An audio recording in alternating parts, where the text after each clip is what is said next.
just looking at what we've got here. Full Nakano, absolutely the choice on the blue side. And I'm kind of leaning towards Evil as the orange Gatorade corner while I do the social media thing, let people know that wrestling is happening. Let's see. Fight!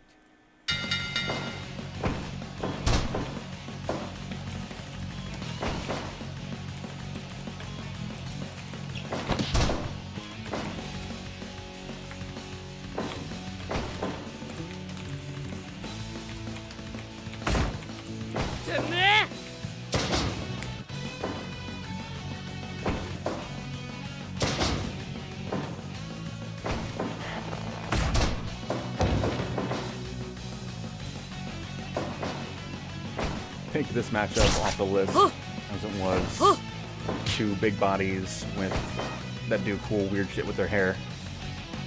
I feel like that's a sensible matchup. Let's see.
Otherwise, my computer will yell at me if I try to leave that open. And I can actually get back to focusing on this wrestling match.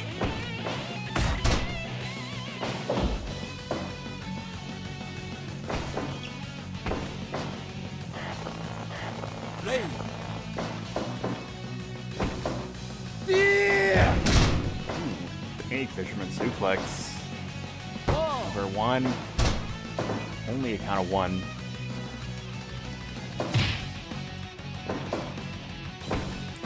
Nakano, absolutely one of the toughest people on the planet. Like, I firmly believe, even today, she's got to be one in her 60s. Probably still beats ass.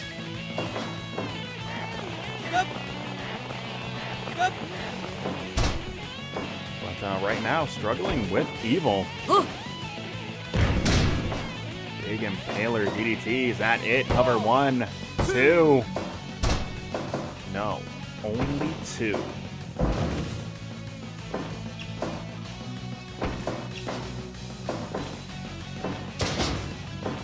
Spinning backdrop.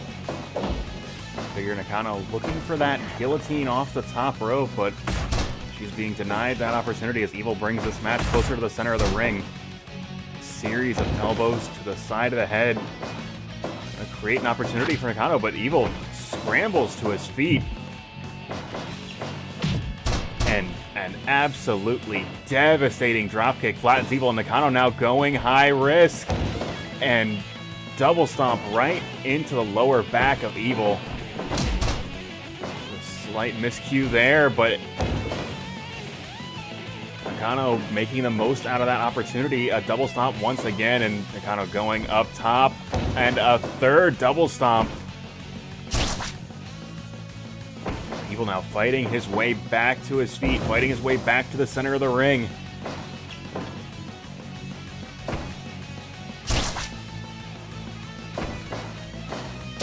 Big swinging neck breaker.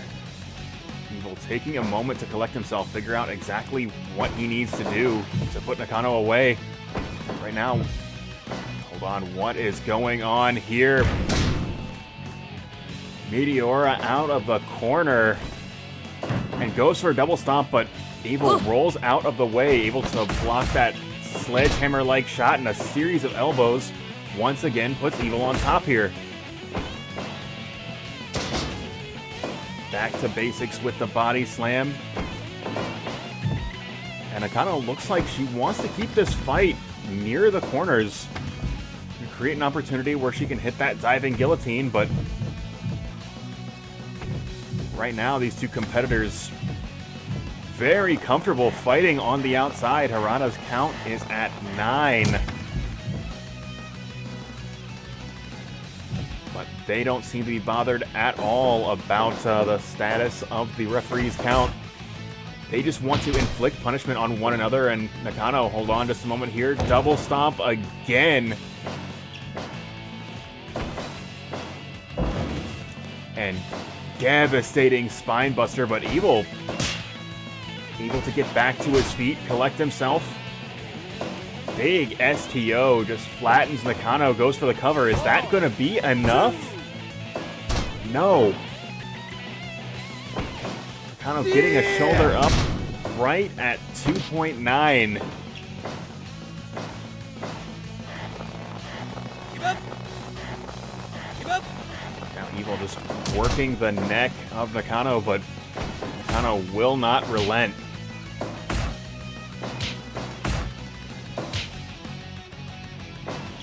Yeah. Big rolling elbow. And goes for another. Nakano sidesteps it, but that creates that extra head movement from Evil, able to avoid that strong strike.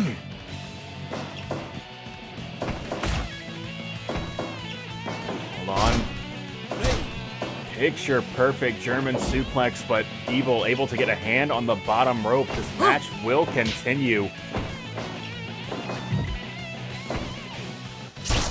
Evil now fighting his way out of the corner. And a brutal impaler DDT.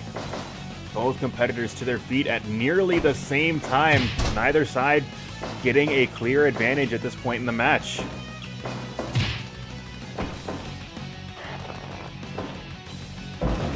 Oh my god, absolutely devastating pile driver. That could be it. No, Evil foot on the bottom rope. Just barely able to get to the bottom rope, but when he does, he's able to extend this match just a little bit further. And another double stomp, just crushing the back of Evil. Nakano is an individual that only wants to inflict punishment. Oh my god, Harada getting caught going sideways as Nakano crosses the ring, and Nakano now throws Evil to the ropes, and another punishing lariat. Hey, how you doing, Jamel? Appreciate you stopping by. And lariat once again. And Evil now sent to the outside. Harada's count starts, and it is at 3. Both competitors taking a moment to breathe here. Yeah! And there's that picture-perfect fisherman suplex from Evil, cover 2. And it's still not enough. Oh, that's got to be it. That slam was absolutely colossal. And Bull Nakano picking up the victory. And like before we get to the real show, and I say this every time, at least many times when Bull Nakano comes up. She is an old lady now. Although, like I said, I think she's probably in her 60s. She could probably still beat ass. There is not a doubt in my mind that that is the case. But just looking at pictures of her from like the late 2010s and into the 2020s, she just looks like a sweet old lady. And that is just absolutely terrifying. Knowing who she was, and really still is.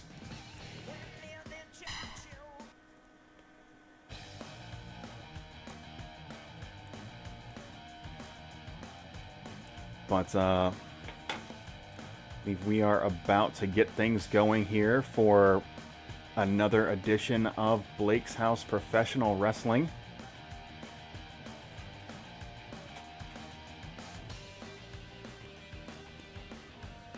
Yeah, you'll have to show me the character.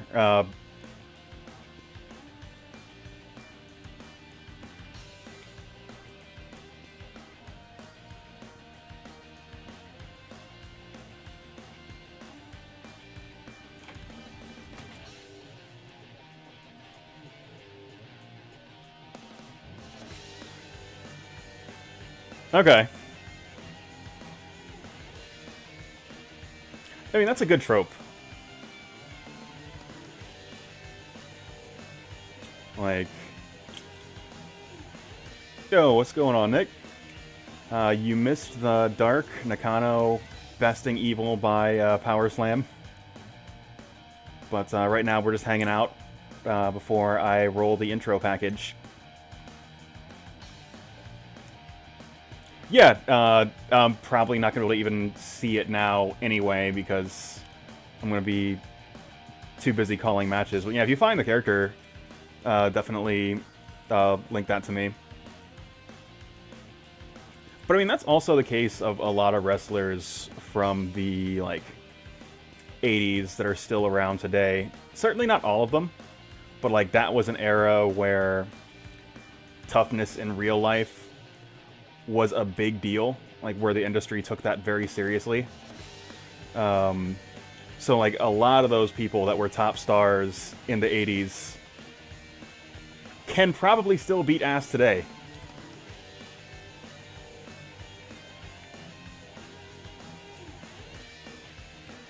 Yeah, go for it.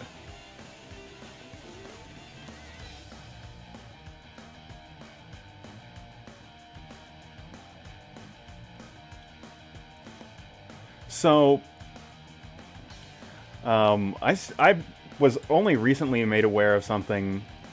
Did you know Haku used to, well, I think still is, a auto mechanic at one of the big dealerships in Central Florida? Because I didn't know that until one of my coworkers mentioned that, like, when he went in to get his car serviced, Haku was there. Which is absolutely wild.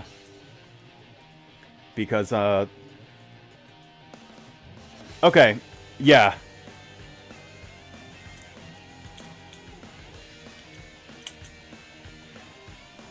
Yeah, me and, like, my coworker that actually follows wrestling was trying to explain, like, just how tough Haku was to another one of our coworkers. And it is really hard to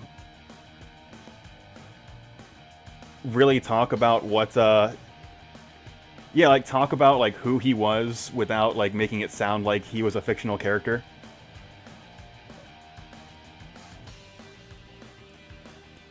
The 80s were a weird time, is, I think, the big takeaway there.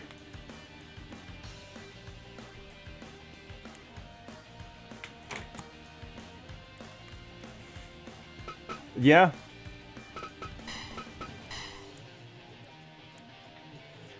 But, now I got some people hanging out in the chat. I'll go ahead and roll the intro as it is just about to roll over to 7:30. And welcome you guys to another edition of Blake's House Professional Wrestling.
Alright, welcome to another edition of Blake's House Professional Wrestling.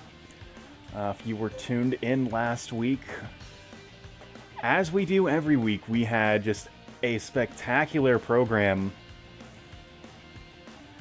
Starting us off relatively early, Babyman is beginning his ascent in the NWO, JPW, and Blake's House Wrestling roster. It seems that he has his eyes set on Dick Bruiser's Nick's Wrestling Organization Heavyweight Championship. In addition to that, on the subject of crossovers, Hurtem taking on Josh Pearlman last week. Hurtem ended up taking a tough loss in that match, but looks like he is teaming up with the money man El Idolo this evening, going head-to-head with the Pearlman brothers for a chance at Tag Team Redemption. Of course, last week we had Joey putting it all on the line against A-Man in a 2 out of 3 falls contest. Once again, not quite able to pick up the victory, but I'm sure we will be seeing more from Joey in the future as A-Man continues his undefeated streak for nearly 20 weeks. On the subject of dominance, Craig Tonga besting Jean-Claude Van Damme in the Octagon for that Shoot League Championship. But the big story of last week's program, Mag.Lo is back, ladies and gentlemen. Was not quite able to defend those tag team titles with COLBY. Antonio and Drew picking up the victory there, but Mag.Lo has returned. And the big story going into tonight's program, Mag.Lo and COLBY going to go head-to-head in singles action. No bad blood between these two competitors. This is strictly out of respect from these two individuals that have been friends for so long, have been tag team champions together. But Mag.Lo's return does raise some questions, and these two men are going to come to some sort of answer in the ring. Now, of course, what that means with these two individuals in tonight's main event, once again holding down the fort, Terrell in the Terrell Open Challenge. Now, if you were tuned in last week, you witnessed time stand still as Terrell put all 500 pounds of Andre the Giant onto his back as he drove him into the mat with that patented burning hammer to pick up the victory. Terrell is certainly up to the task to take on any and all comers this evening, and you will be seeing that in tonight's semi-main event. But let's go ahead and get into the first match of tonight's program.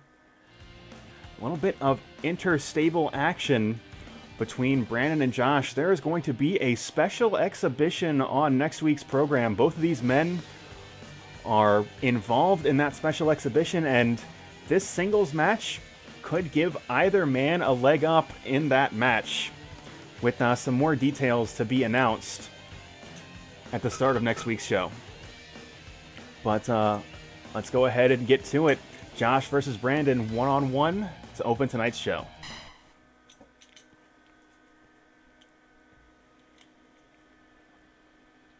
Fight!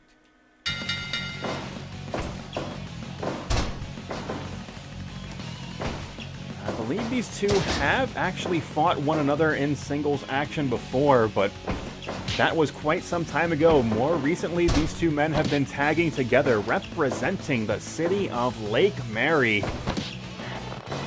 But looks like Brandon, the ring veteran of these two, gaining the upper hand early, but Josh battling back.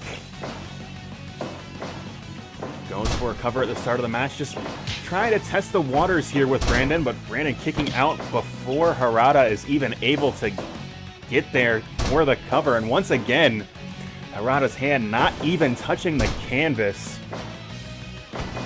Josh is going to have to work a little bit harder than that, and hold on just a moment. Brandon locking on his signature spinning toe hold. But Josh able to escape. And this match will continue. Repeated clinch punches and goes to them once again. Brandon attempts to connect with a back fist. It does not.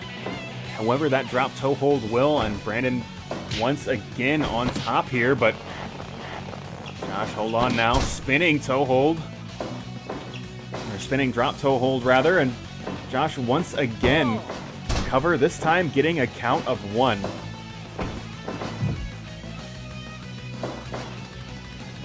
Comes charging into the corner, but Brandon able to escape whatever offensive onslaught Josh had planned for him.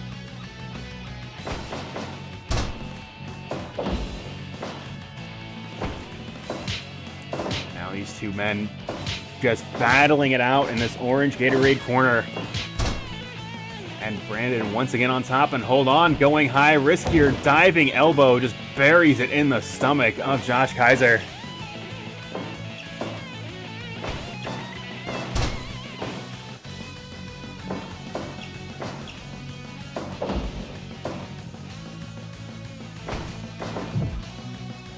Josh once again shooting Brandon to the corner, and this time is able to connect with the monkey flip as he launches Brandon into the center of the ring, but hold on. Fireman's carry buster, cover 1, 2. And Brandon getting a 2 out of that exchange. And hold on, just delays for a moment as he plants Josh with that stalling vertical suplex. Locks on the spinning toe hold, and Josh is in trouble here. Series of punches from Josh. Josh trying to figure out anything he can do to stop that offensive pressure from Brandon, but Brandon going with that low roundhouse, taking Josh's legs out from underneath his legs, but Josh will do the same with that spinning drop toe hold and a precision haymaker to the back of the head. But Brandon completely unfazed.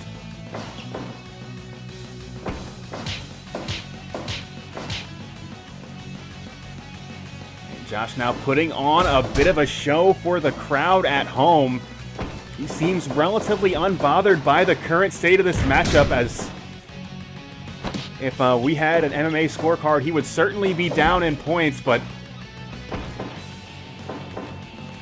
Josh seems to be totally fine with where he's at in this match.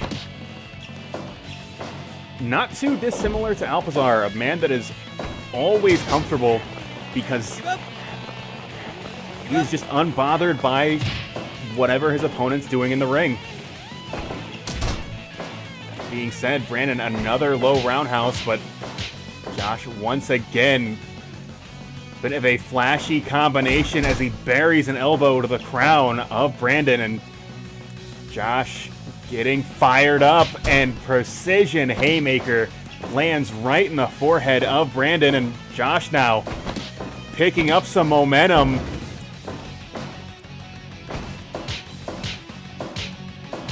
Brandon delivering a flurry of blows of his own, but no style on that one, just pure offensive firepower, and a series of German suplexes nearly picks up the victory. Brandon does the deal. Nobody kicks out of the Falcon Arrow, but Josh somehow able to get a shoulder up.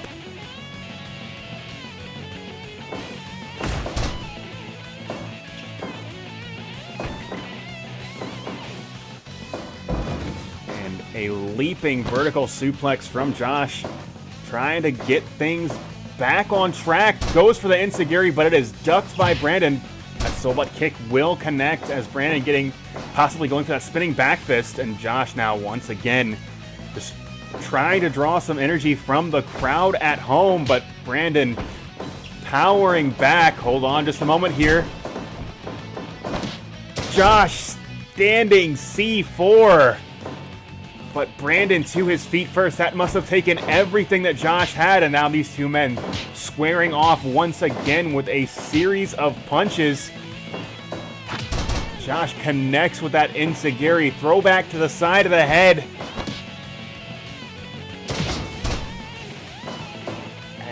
Josh saying go to sleep as he gets a near fall. Somehow Brandon getting a shoulder up. And Josh making Brandon run the width of this 20 by 20 twice over, and Brandon had absolutely none of it. Delivering a knee to the gut and a devastating lariat, and that has got to be it, too. No!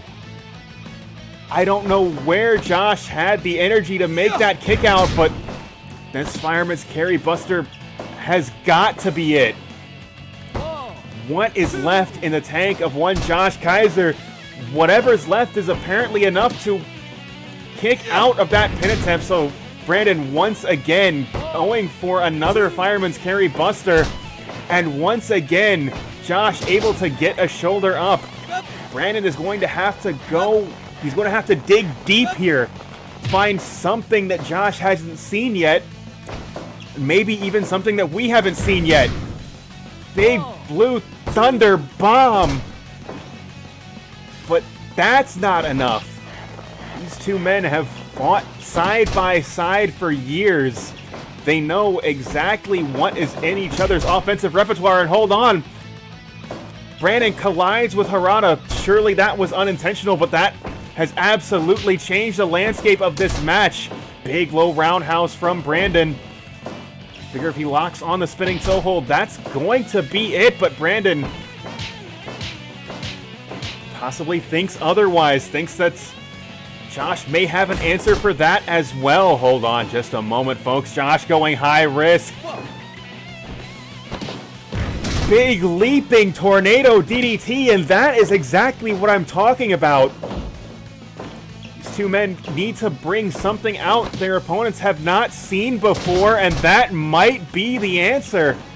But Josh electing to continue here. Blue Thunder Bomb! 1, 2, 3 count fall!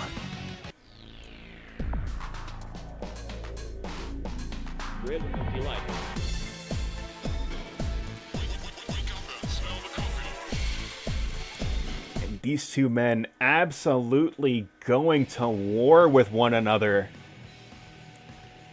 as they have done for years side by side. And Josh getting a leg up in next week's special exhibition.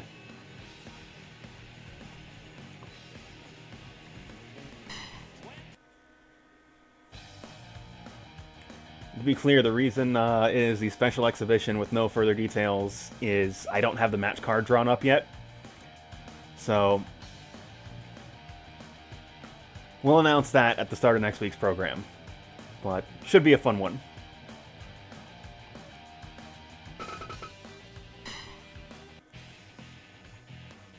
But let's see here. But in the meantime, let's keep this show rolling, folks. Let's see.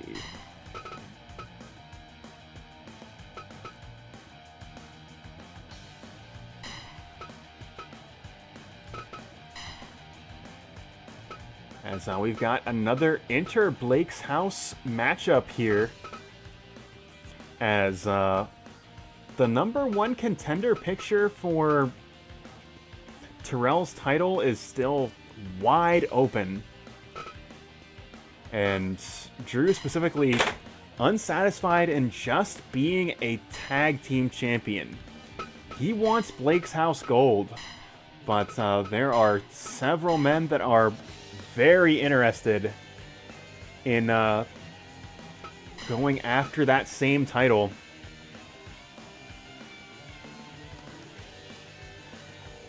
So let us go ahead and get into this Fatal 4-Way contest, as we see just how high Drew is able to climb in the singles division while maintaining that the pressure of being the tag team champion. But let's go ahead and get into this Fatal 4-Way contest right now.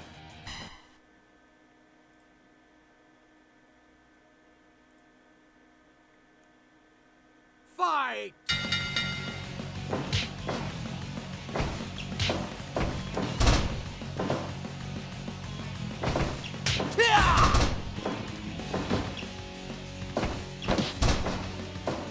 still a bit of a question mark in this matchup, as he typically competes under the SWA rule set or in tag team matches with his close personal friend Antonio. Drew going for an early cover, and you're going to be seeing a lot of that from Drew with that amateur wrestling background. Princler and Tyler have struggled week in and week out on the undercard in the matches they have been featured in. You got to figure a win for either of them would be critical here. Sterling, the clear favorite in most matches that he is in. However, Sterling suffered a tough loss against Terrell already. Got to figure the road back to the championship picture is going to be the longest for Sterling. But just as with the other three men in this matchup, a win for him would be extremely helpful in climbing the ranks on this program.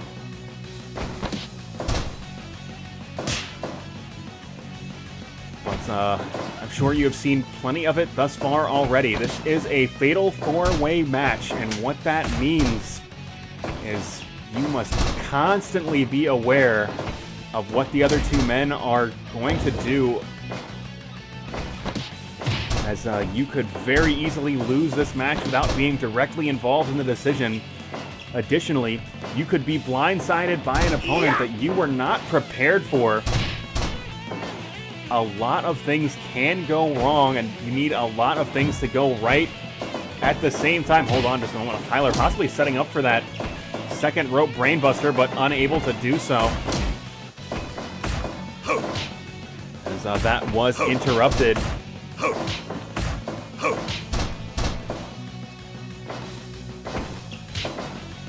Drew measuring Tyler with those open palm strikes.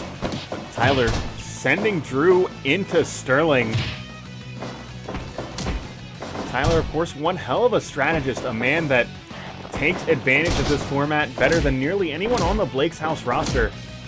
He is aware of the stakes, does not want to get too involved in these exchanges here, wants to save his energy for that late burst in the match where he can pick up the victory, and you can see he's doing that now. Just moving in and out, picking his spots. Hold on just a moment. Oh, Tombstone, hold on. Drew reversing Tombstone of his own, but Princler connecting with that destroyer. Hold on just a moment. STO and sweep from Sterling and Drew, and now double team offense again. This time crushing Tyler and going back to Princler. This impromptu tag team working very well together, and Drew locking on that chokehold that was so successful, so instrumental in picking up those tag team titles, but unable to score a victory with it thus far. And hold on now, Sterling guillotine style chokehold. Princler now working the knees, and Drew driving his shoulder directly through Princler, and Drew and Sterling had exactly the same idea, both going for those spears at the same time. Big European uppercut from Drew.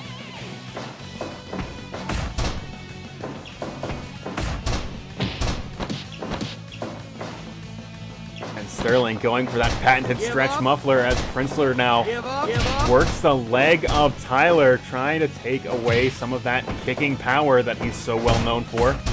Big knee to the gut, elbow to face. And Drew now trying to gain the upper hand, get that mount position. Finish! As Tyler calling for the end as he locks on that figure four, but Sterling just made of tougher stuff than that. And hold on just a moment here. Gigantic chokeslam cover. 1, 2. Tyler able to get a shoulder up, and that is key because Drew was distracted delivering knees to the crown on Princler, and that is exactly what I'm talking about with this Fatal 4-Way format being so difficult to compete in. Princler stroke of midnight. Sterling is in trouble. Cover 2. Only a count of 2. And Mario unable to score the count for Drew as baby! Tyler, big diving elbow off that blue Gatorade turnbuckle. One. And this match seems to have evolved into two separate singles struggles here. Hold on, cover 1, 2. And Sterling possibly robbed out of that exchange there, as he had that cover on for more than 3 seconds, but Break. 1. Mario a bit distracted, making the count on the other side of the ring. Big super kick from Tyler, and now Tyler going high risk too. Big shotgun drop kick off the top, and this match that was previously 2 singles matches seems to have come back together as all 4 men in that blue Gatorade corner of the ring. Princler locking on that knee bar once again, but Tyler able to escape the hold. Oh, hold on just oh my god! Maneuver so absolutely cruel, so brutal. Sterling just attempts to break the fingers on Tyler's hands.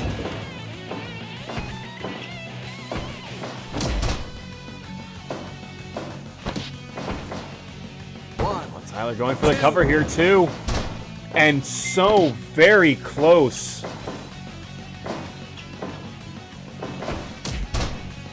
Hold on, Drew has the mount position, delivering repeated elbows to the back of the head, but that is broken up immediately. And hold on, crossface, but Give up. I think all 3 of these competitors smell the blood in the water. They know just how tough Sterling is. They're going to let him sit in that hold for a while. Drew goes for the cover. 1, 2. Oh my gosh, so close.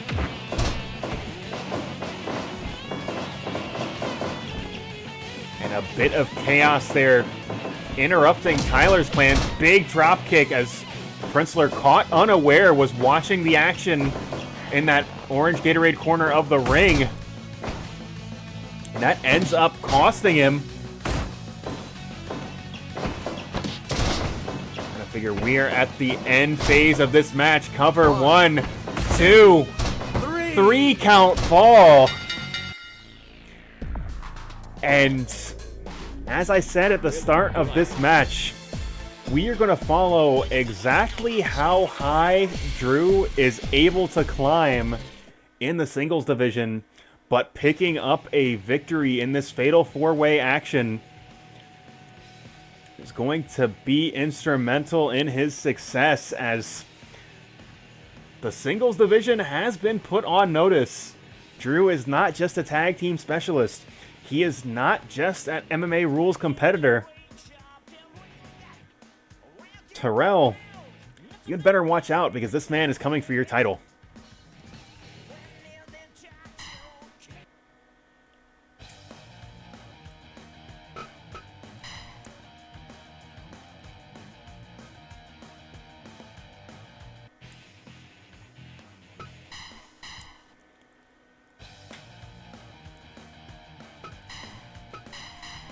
And as I said at the start of this program, we're going to have some intra-promotional action here, as Hans Hurtem returns, going for redemption against the Pearlman brothers. This time enlisting the assistance of the money man El Idolo, as this might be the birth of a new trio stable that we will have to follow.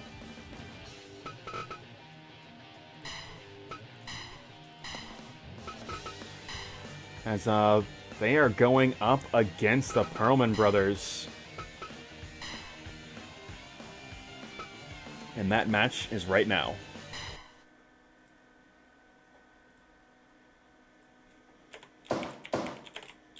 Fight.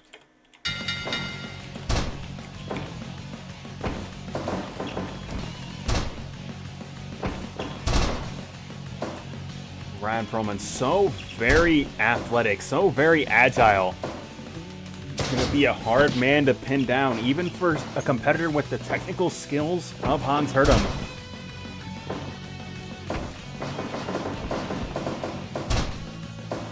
Sidestepping that shotgun dropkick is Ryan Pearlman.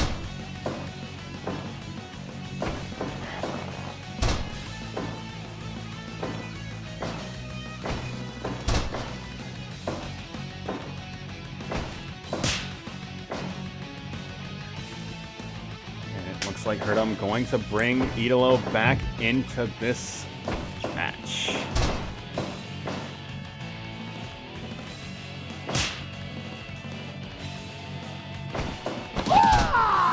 I was about to say for a moment, Idolo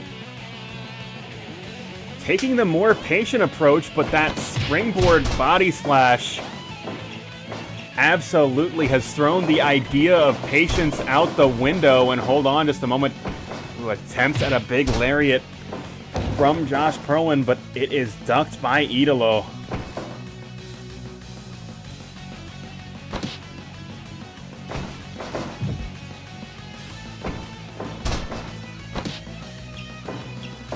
The Pearlman brothers tag team specialists keeping this match on their side of the ring, which is so critical in these matchups here.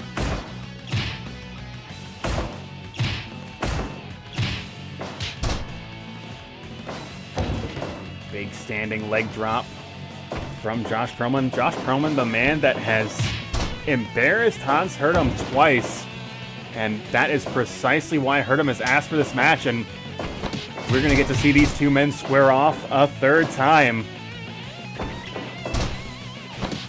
Big judo-style throw.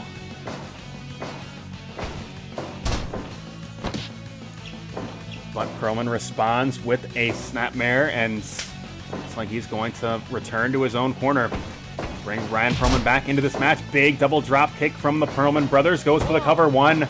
Ooh, but only a count of one. Back to basics with the body slam and a drop kick right to the back of the head.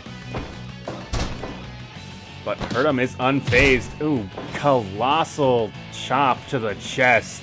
And that is going to send Ryan Pearlman back to his own corner. Hurtem bringing El Idolo back into this match.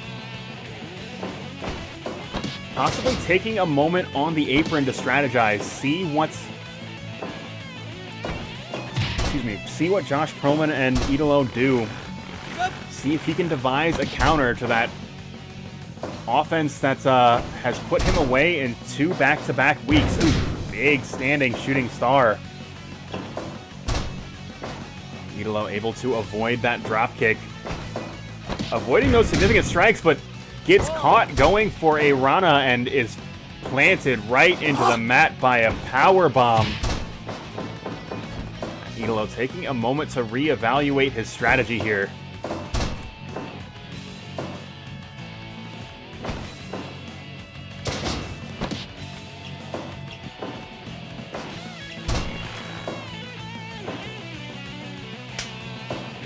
Both men going back to their own corners. We've got a fresh Hans Hurtem and a fresh Ryan Pearlman. Hold on. Goes for a shote, doesn't connect, but that leaves him open for a roll-up out of nowhere, but able to escape before Harada's even able to come in and count for the pin attempt.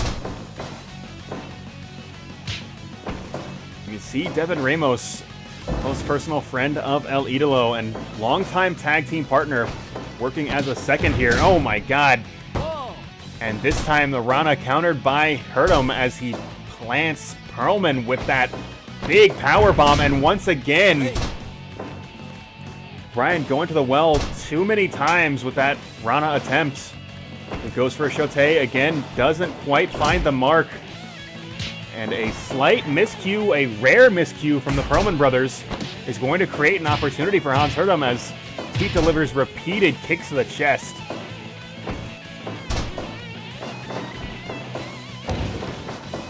Big running leg drop, and once again, Hurtem going back to his own corner. But Josh Pearlman, he is coming at this team like a house of fire. Big body slam, and now he's going high risk, falling fist, but Idolo rolls out of the way and is able to lock on this Dragon Sleeper so far away from that orange Gatorade corner. And big destroyer as Idolo once again just targets the joints of Josh Pearlman. Once again, just such a hard man to pin down. That agility. Oh, hold on just a moment. Big double moonsault from Idolo. Sunset flip powerbomb cover 1, 2. Count 2, but that cleared out the orange Gatorade corner as Josh Pearlman able to break up that pin attempt. But that will send Idolo back to his own corner, and once again, we have Hans Hurtem going head-to-head with Josh Pearlman. Hold on just a moment here. And some excellent double team work from this improvised tag team. Idolo providing a bit of a distraction, calling Pearlman over to him on the apron, sets him up in the corner and creates an opening for Hurtem to deliver that big drop kick. And hold on, roll up out of nowhere too, but only 2.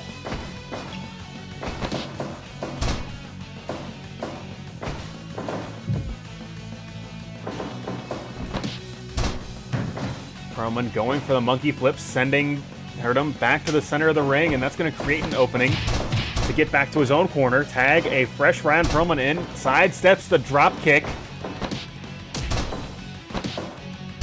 However, Hurtem picks the leg and immediately applies that Dragon Screw leg whip, trying to take away some of that speed and agility advantage that Ryan Pearlman clearly has in this matchup.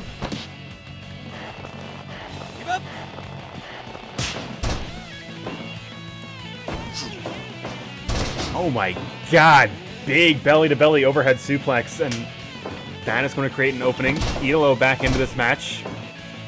Pearlman may have missed the tag as he saw him go for that roll-up on Hurtem, but was more than prepared to deliver that big wheel kick, but Idolo getting that inner strength to deliver a super kick right to the jaw of Ryan Pearlman.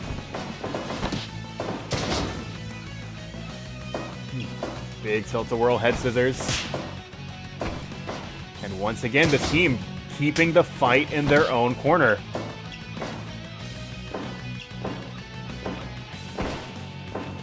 But hold on, Idolo with another destroyer just flattens. Hold on just a moment here. Oh my god. Springboard Pele kick. But the Pearlman brothers setting up some tandem offense of their own. Big jawbreaker sets up the falling fist, and the falling fist gets a count of 2. And you can see Pearlman trying to cut off Idolo, trying to stay between him and his own corner. And that proved to be successful for quite a while. However, a bit of a slip-up allows him to come in, make the tag, and a sandwich enziguri.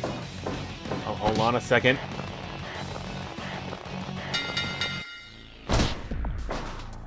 Sandwich enziguri setting up the camel clutch. And as I said earlier on in this contest, this may be the birth of a new trio stable. As Hans Hurtem able to pick up the victory and finally getting a pin or submission on a competitor that has plagued him for 2 straight weeks.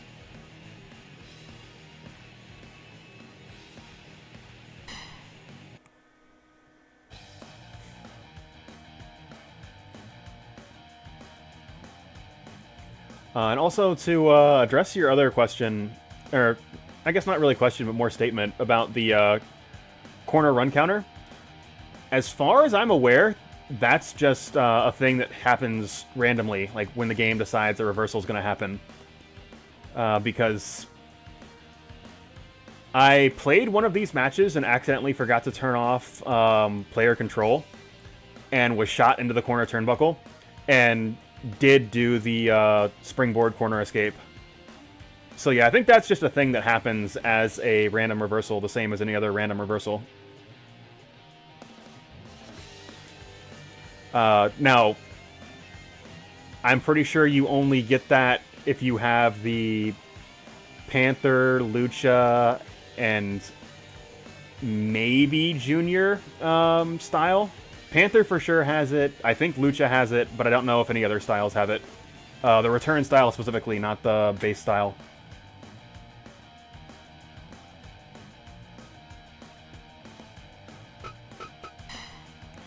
But right now, we are going into... Let us see here. The Battle Royal to determine the challenger for tonight's semi-main event. And GK, once again, I'm kind of putting a little bit of a twist on your idea, where I'm going to be entering some people into the Battle Royal as opposed to making it a singles match. But let's get some names in here.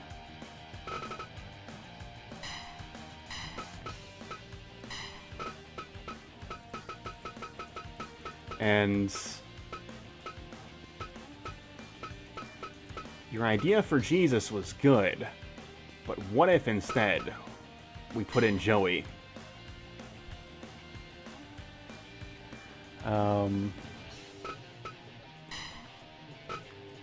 And this is not to say that you guys cannot suggest some names, to be clear.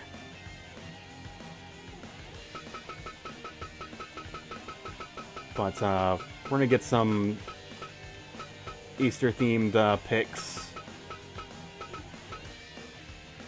Babyman's actually going to be wrestling later on tonight's show. So I am going to veto that.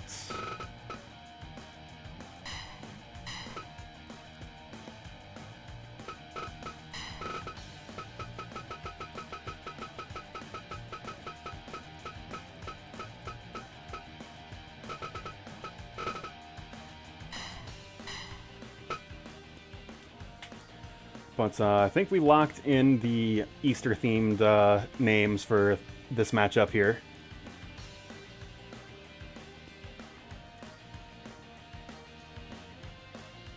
You want to see Dan Ramadan back in the action here? I can make that happen.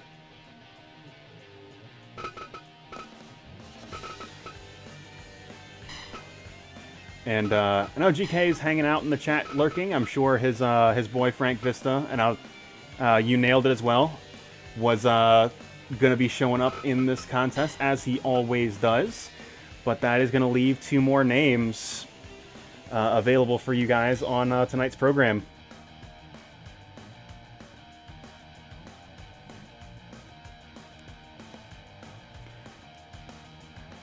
And actually, since people are being pretty light on suggestions, I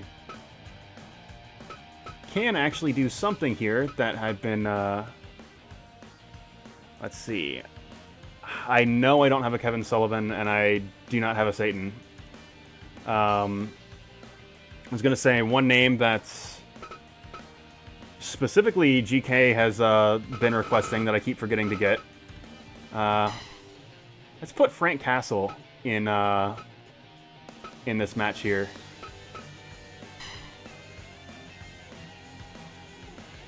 Because he's been asking for that for weeks, and I keep forgetting to download the character.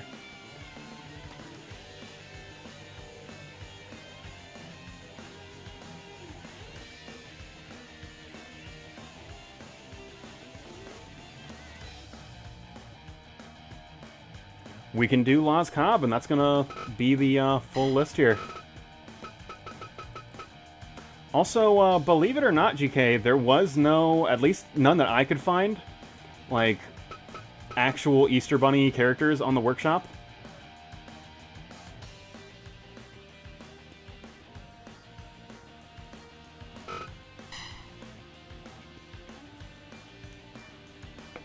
Alright. We can work with that. So like before I started archiving these, one of the themed events that I did was like all the real people that are real people got to suggest like one fictional character that they could tag with, and that was a tournament. So we can absolutely do something like that with those two. So totally cool with that. But what I was about to say was like, yeah, there was no, as far as I could see, no like Easter Bunny ass Easter Bunnies on the workshop.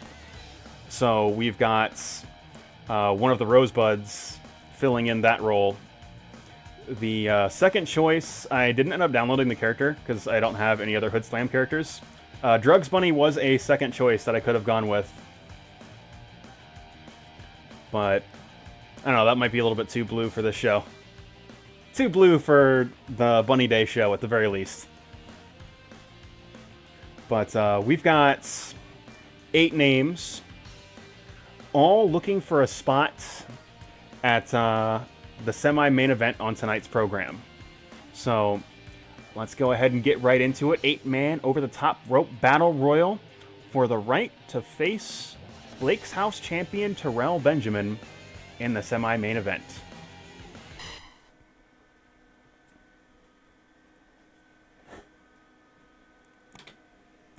Fight!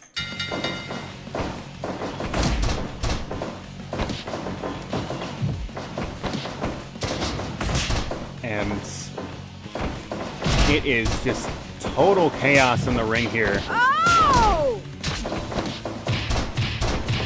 Cobb taking on 3-on-1 odds. She's just completely surrounded, but holding her own quite effectively. She locks on that arm hold. Oh, Bunny possibly trying to eliminate Joey early here.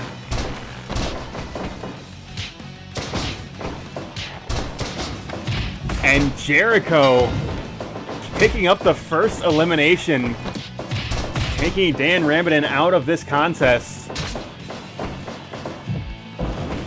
Big double vertical suplex from Vista and Cobb. Oh! Give up!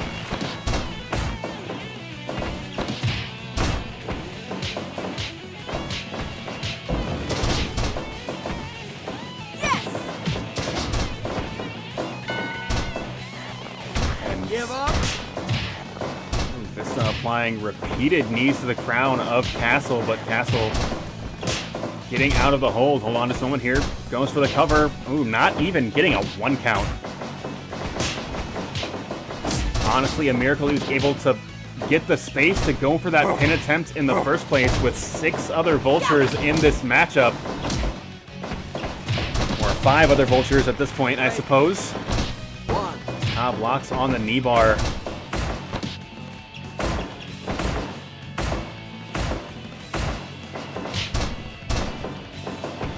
Villager Animal Crossing losing that strike exchange to Joey, but looks like he's not quite finished with Joey. You figure he'd be going after the Bunny at this point in this contest, as the past week has been absolute hell if Animal Crossing Twitter is to be believed. Right now, the Bunny driving repeated shoulders to the gut of Cobb as they are all alone in the orange corner of the ring, and Jericho picking up another elimination. Give up! Give up! Jericho reversing that punch and delivering a cold clock right to the side of the head of Frank Castle.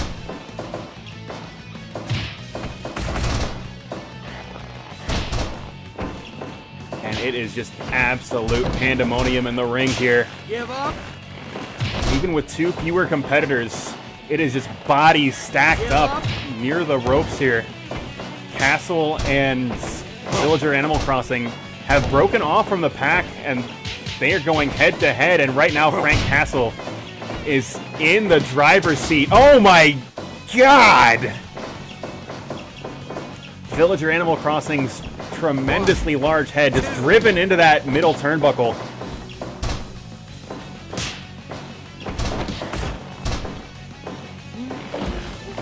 Give up!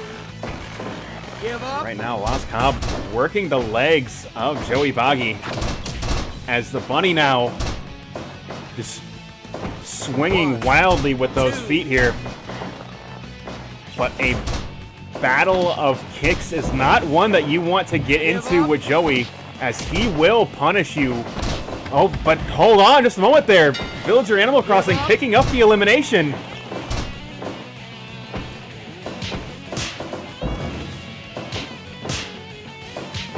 And just like that, Laz Cobb, the only individual that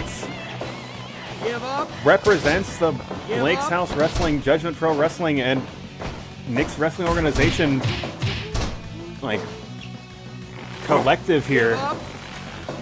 Give up.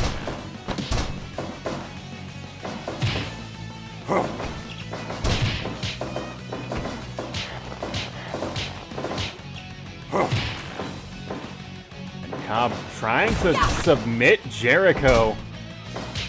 Jericho, just a submission specialist, not somebody that is going to be that easy to eliminate. Hold on, oh my god. While Mario was distracted, Animal Crossing Villager pulled out some sort of foreign object from his pocket and just punishes the bunny with that, with those brass knuckles. Got to wonder how many bells he paid for those.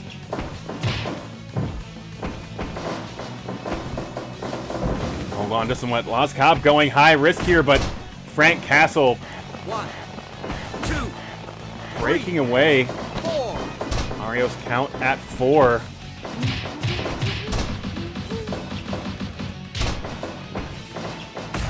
And right now, about to say, Villager Animal Crossing in control over Jericho, but just as I say that, these competitors have all switched dance partners here. Jericho, big backdrop.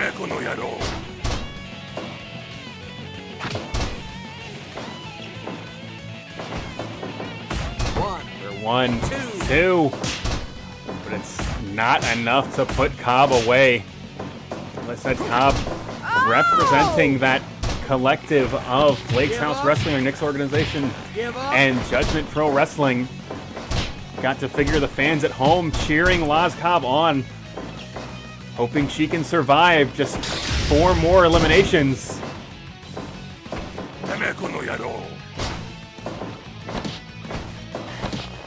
Give up. Give up. Give up. But the count of wrestlers in this match has held at 5 for quite some time, as nobody in this match willing to give an inch. And hold on just a moment. Laz Cobb with the burning hammer just absolutely flattens Villager Animal Crossing.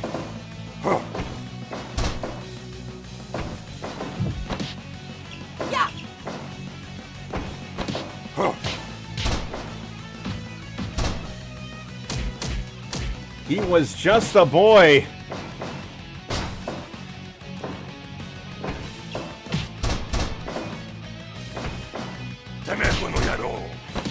But officially, we are down to 4. As getting word from the trainers at ringside, Villager Animal Crossing has been eliminated.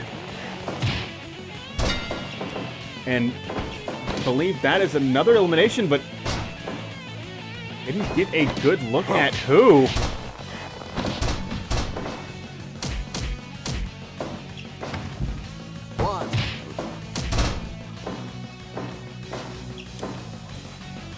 Bonnie eliminated. We are down to 3. Castle, Jericho, and Laz Cobb. Give up.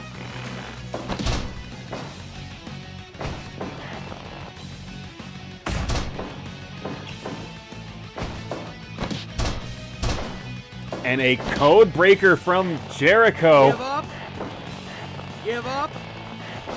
Give up. But Laz Cobb still has some fight left in her.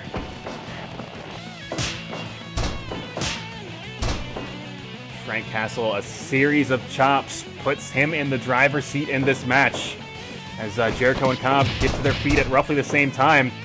Right now, Jericho has his sights set on Castle.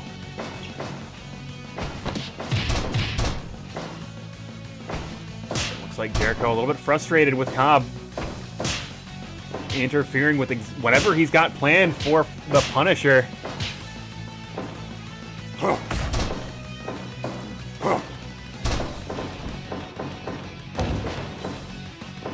Big falling fist from Castle. Cobb, hold on just a moment here.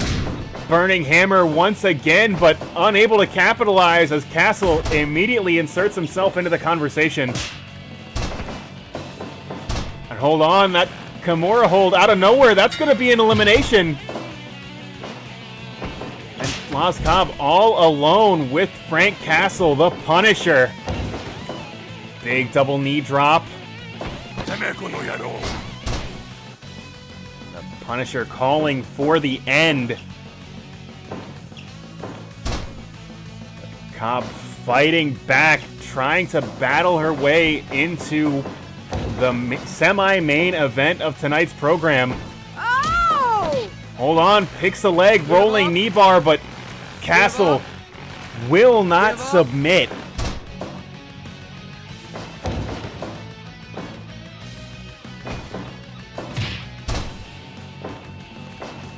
Now Castle goes to the cover. 1, 2. Ooh, but only a count of 2. Cobb clearly has more left in the tank than that.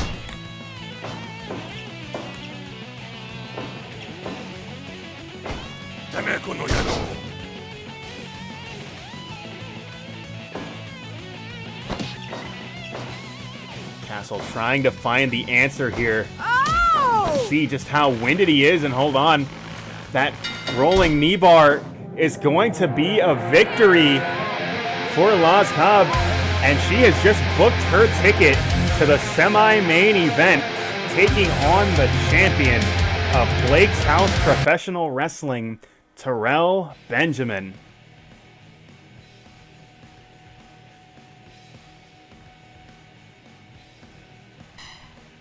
But, man, rip to Villager Animal Crossing.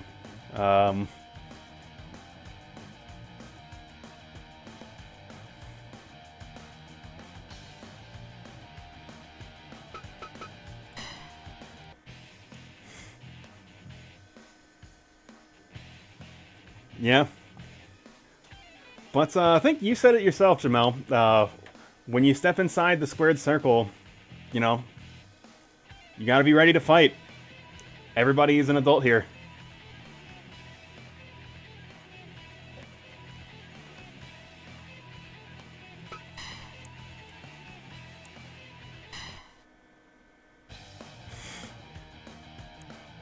Sometimes it do be like that.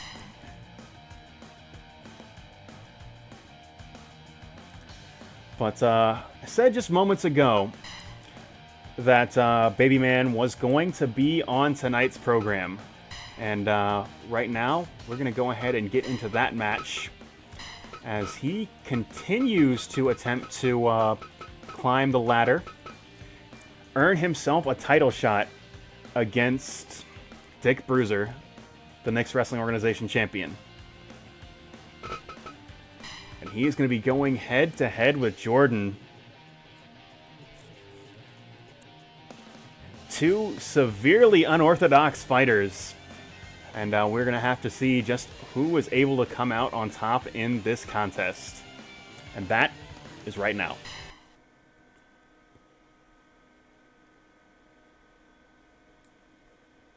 Fight!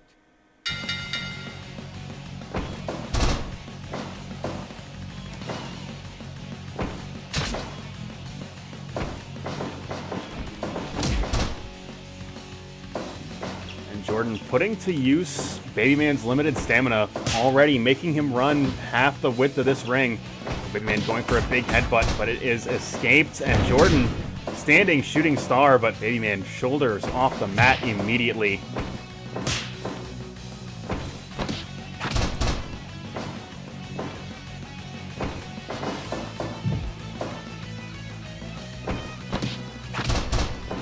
right now, bit of a feeling out process for Babyman. Babyman can't get a read on Jordan, but Jordan, so difficult to do so.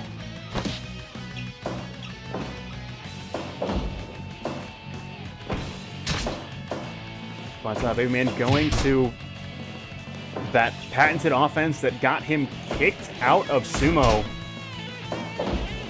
Eye rakes, and I'm sure the low blows will be coming as well. And let's take a moment to acknowledge our sponsors, as Drew Serpa helping us keep the lights on for a full year of Blake's House Professional Wrestling.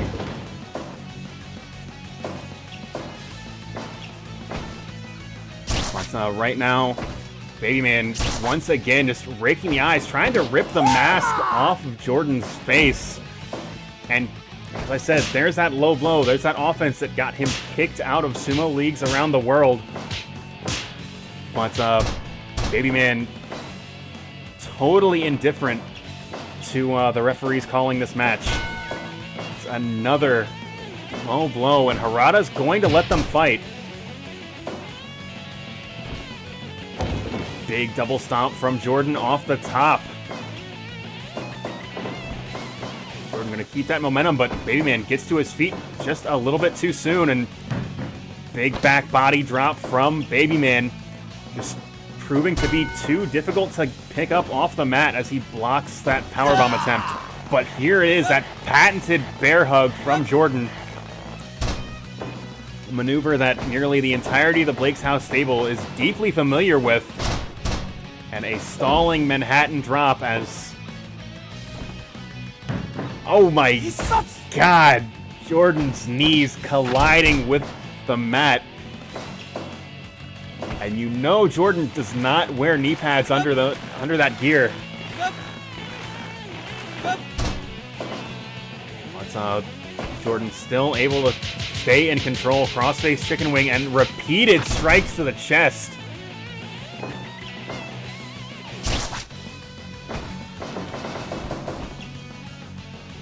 And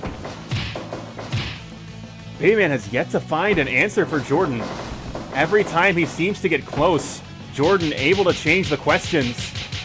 And once again, that vicious open hand strike combination, but just as vicious, a boot right to your groin. Jordan now countering with an armbar. Babyman is in trouble.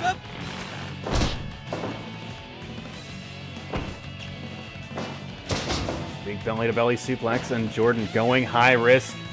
What is he planning right now? Dragon Rana! 1, 2. Oh my God, so close. Babyman getting off the mat. And once again, this repeated assaults. Jordan now crossface chicken wing. Babyman somehow able to possibly get his foot on the bottom rope there to escape the hold, as his arm nearest the ropes were trapped in that crossface chicken wing. And Jordan going with a low blow of his own. As I said, Jordan not too much unlike Matthew Knapp, a competitor with a very unorthodox style. And hold on just a moment here, that gory especial. And Jordan just in complete control right now. This time the double knee drop does connect, and possibly going for a cover here. No. He's going to continue the punishment as he slides and... Hold on. Big moonsault, but... Babyman getting a hand on the bottom rope.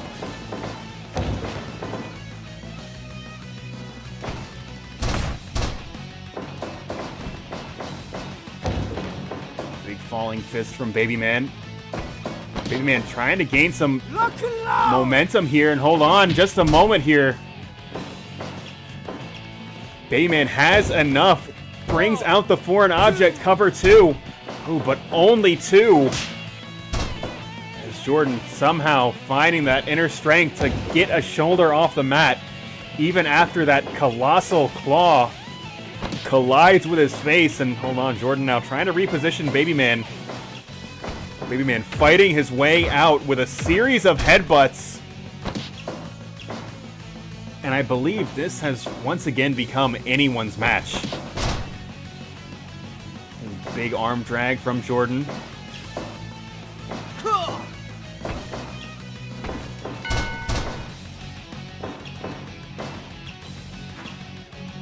Jordan with a little bit of theatrics here. Possibly suggesting that the end is near, but Babyman going to deny him that end as begins driving a fork into the crown of Jordan, and Jordan has been busted open. And once again, that Iron Claw. Harada going to let them fight. Is that it for Jordan?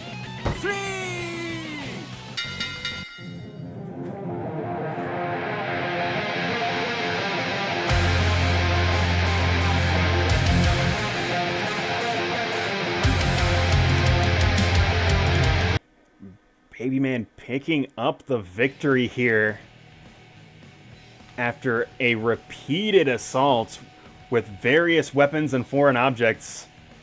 As I said, Babyman has his sights set on Dick Bruiser's championship. An anything goes match with explosive barbed wire around the ring. He is in that hardcore mindset, and he has brought that hardcore mindset to this matchup and was extremely successful. Also, Drew, if you are just joining us, you fought earlier on tonight's program. And pretty good match.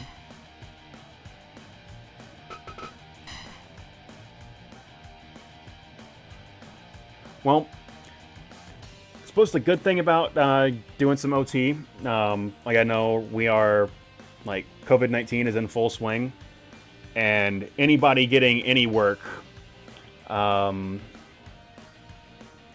people need that shit right now. So glad to hear that, one, your job is still your job, and two,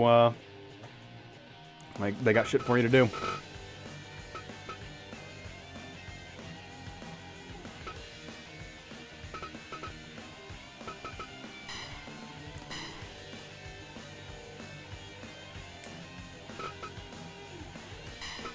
And without getting too much into, like, office politics, or the politics of working, my job is legally essential.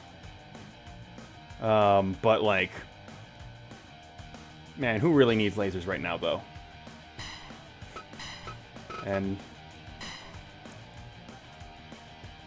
But I digress.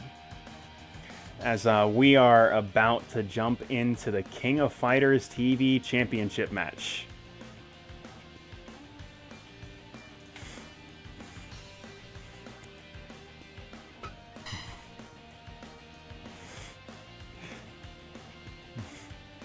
I mean, fair point.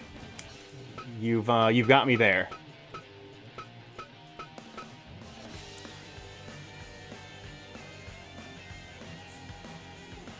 I mean, I suppose I shouldn't complain, because that means I still have work, you know?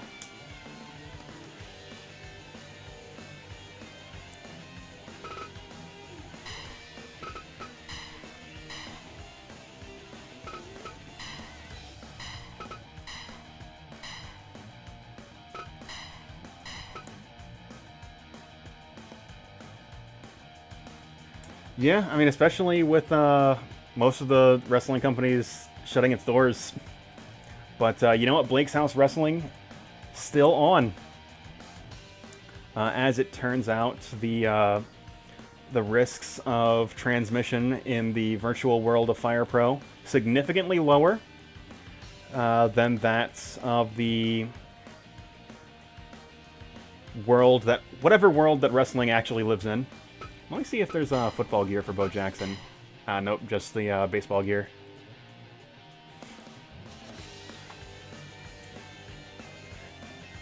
yeah, we've got a team of Tecmo Bowl All-Stars. Funny thing about this, though, is like Taylor and Perry probably slightly understated, because this is the Lawrence Taylor and William Perry that actually wrestled in the WWF. Like, not the idea of Lawrence Taylor, ass beater, and William the Refrigerator Perry, man that is 380 pounds that professional football players didn't have an answer to.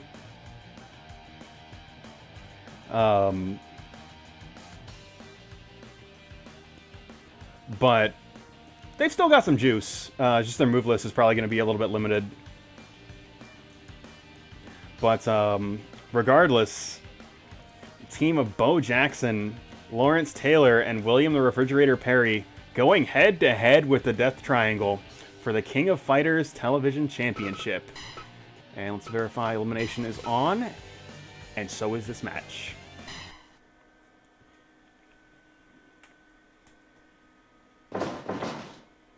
Fight! Now I know what you might be asking yourself at home.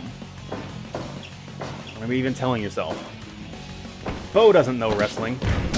I can assure you, Bo knows wrestling as he delivers a huge powerbomb to the bastard Pac. Looks like Pac bringing Pentagon into this match. But Bo Jackson not finished with Pac, but Pac finished with Bo Jackson.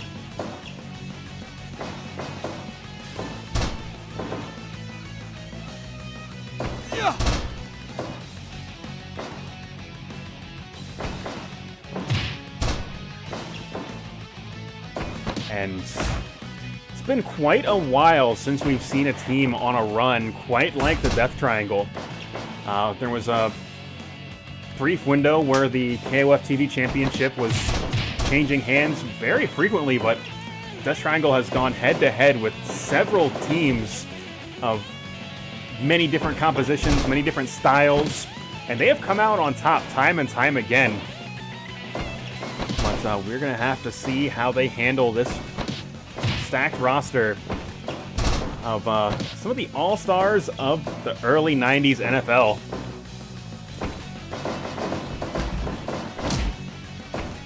Taylor possibly going for that tackle. No, just big forearm smash. Of the three men of this NFL All-Star team, Taylor, certainly the dirtiest fighter, will do anything it takes to pick up the victory. But that is not something the Death Triangle are at all strangers to. As any team led by a man that calls himself the Bastard can certainly attest. But right now, Lawrence Taylor on top. But Phoenix able to change the momentum. That big boot to the stomach, but Taylor is unfazed.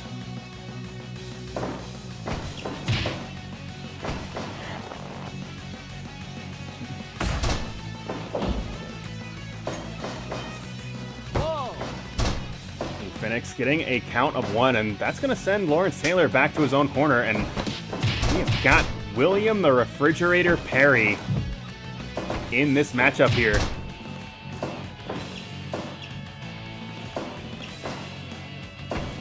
And just looking at him, I'm sure there is not a doubt in anybody's mind, for anyone that might be unfamiliar with his body of work, why they call him the Refrigerator.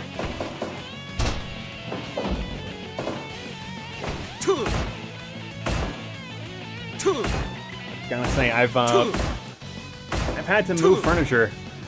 Gotta imagine moving an actual shoot refrigerator easier to move than this man.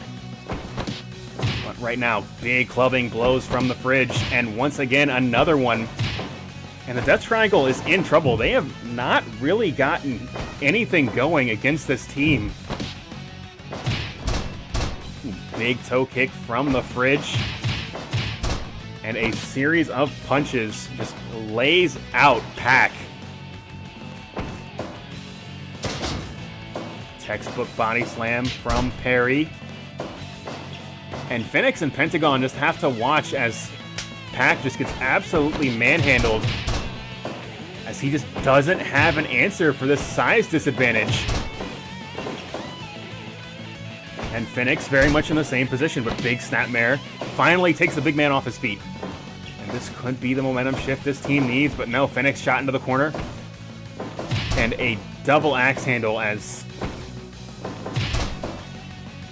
every bit of at least 350 pounds just comes colliding on the upper back of Phoenix. Phoenix getting a snap suplex, somehow summoning the inner strength he needs to get this man off his feet.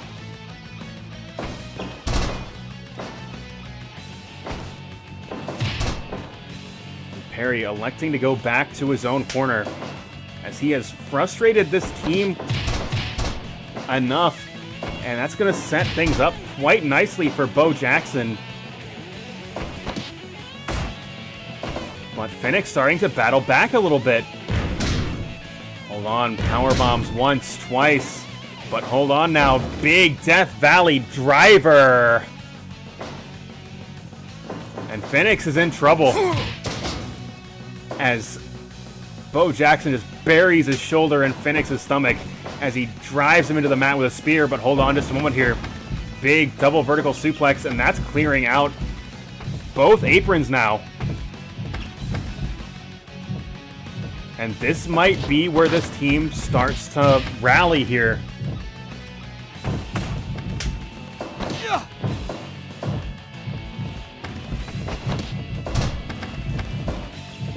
But it is just chaos all around the ring. But hold on, Pentagon now has Bo Jackson in that gorilla press and connects with the backstabber, but Jackson is to his feet first. Elects to bring Taylor back into this match.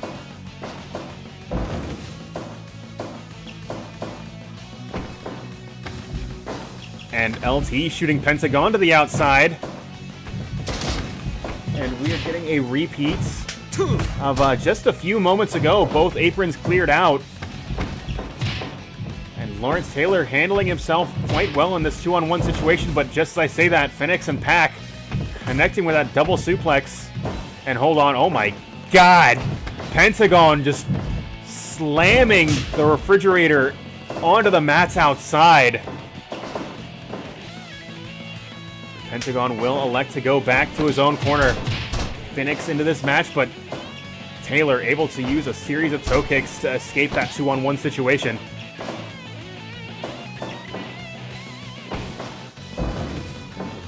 Big cutter just levels Lawrence Taylor, and another one for good measure. Phoenix goes for the cover. 1, 2. Oh my god, so close.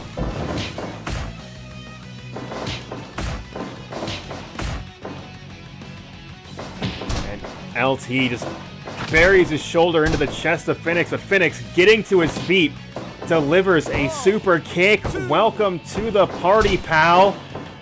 As it takes 2 men to suplex William Perry. They are able to do so, but creates an opening for Bo Jackson to make the cutoff. And that allows Taylor to get back to his own corner. William Perry into this match.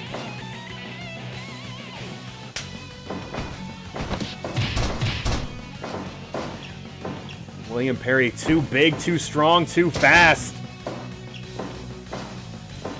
Possibly just too big, and too big for this team to deal with.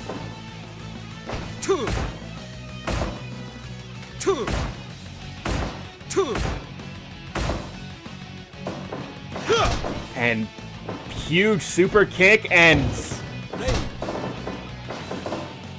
Perry able to get a hand on the bottom rope. Excellent ring awareness from the fridge, and hold on, Pac. Springboard, shotgun, drop kick, and now Black Arrow, and so far away from that blue Gatorade corner.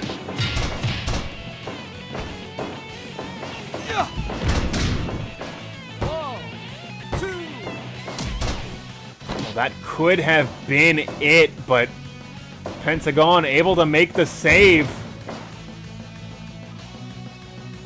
But that is going to send Pac to his own corner, get a fresh man into this match.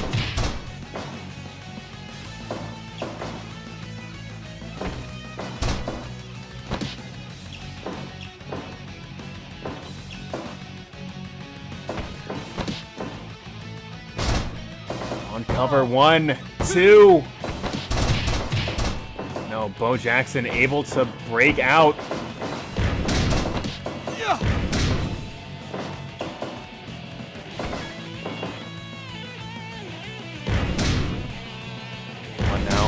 Once, twice, and you've seen this once before. Death Valley Driver goes for the cover, this time near his own corner. Taylor's going to be able to make the save, but Pentagon is going to be able to get a shoulder off the mat, and this match will continue.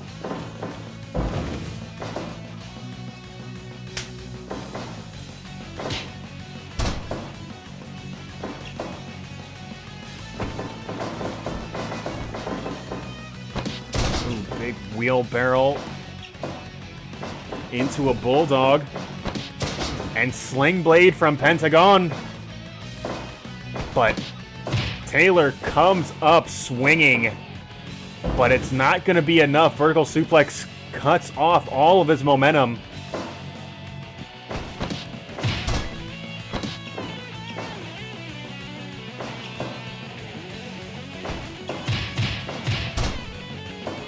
Series of punches lays out Pentagon, but Pentagon now gorilla press and slams him to the mat, able to bring a fresh Phoenix into this matchup.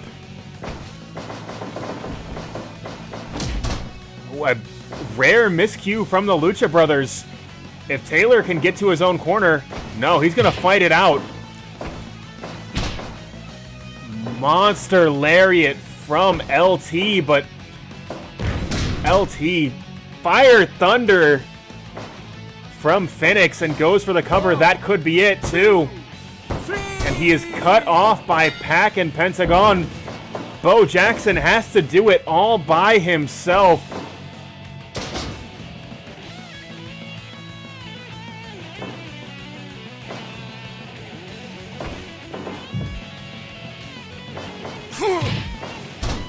Big spear into the corner. And diving big boy off the top, and he might be going for another, and he does. But Pac holding Bo Jackson down. But Phoenix wants to fight this,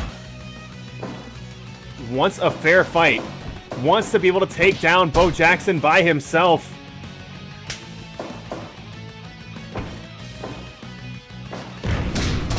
Fire Thunder once again. And the floor is yours, Pentagon.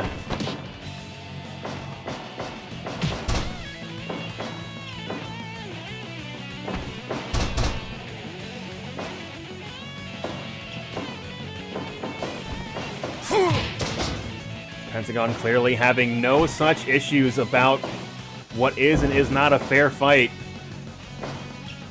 as he's getting the entirety of the Death Triangle involved in his offensive efforts.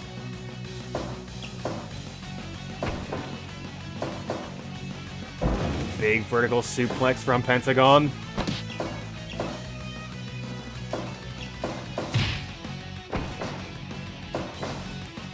And Bo Jackson just unable to get anything going, but Bo Jackson to his feet first. This could be a second wind. And devastating spear. Just folding Pentagon up like an old wallet, but Pentagon does not care. Buries 2 knees right in the stomach of Bo Jackson. Big backbreaker. Shoots Phoenix into the corner, but Phoenix, destroyer. But Phoenix is not finished. A bit of a miscue. Bo Jackson possibly unprepared for somebody that's capable of matching his speed. That's certainly a rarity in the world of the National Football League, but maybe not the case in the world of Blake's House Professional Wrestling. And Phoenix now going up top. And just a colossal senton off the top, but Bo Jackson just absolutely flattening Phoenix. Gonna go for the cover here? No, not yet. That could cost him. Bo Jackson needs an elimination here.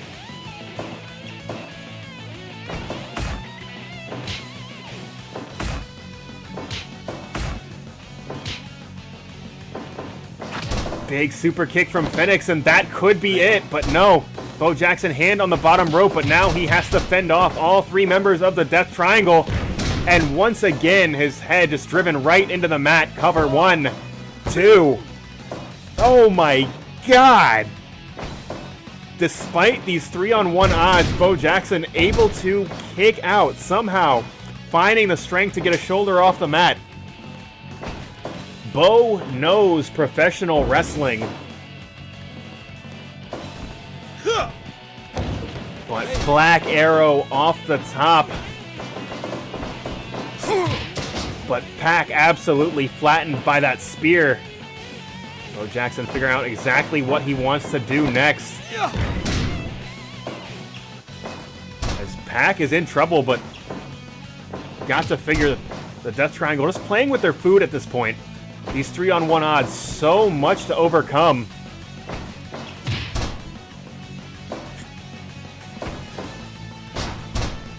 A big DDT lays him out, and there it is. There's the Brutalizer. That's got to be it, and Pac picking up the victory with the Brutalizer. And the Death Triangle's reign of terror will continue one more week.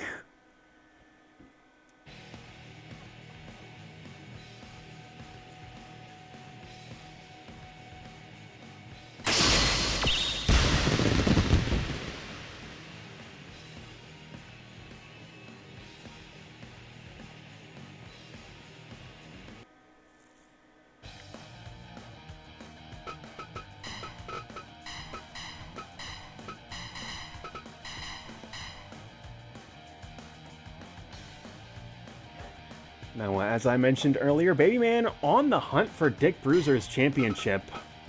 But we should definitely get a look at what Dick Bruiser has been up to. As he cannot afford to go into that matchup cold against a Babyman that is absolutely on fire.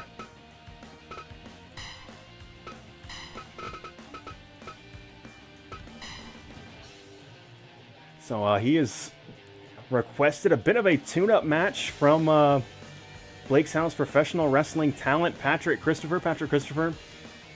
Certainly jumping at the chance to be this high up on the card, but he's going head-to-head with the Knicks Wrestling Organization champion, Dick Bruiser.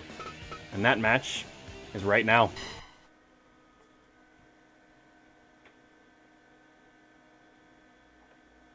Fight!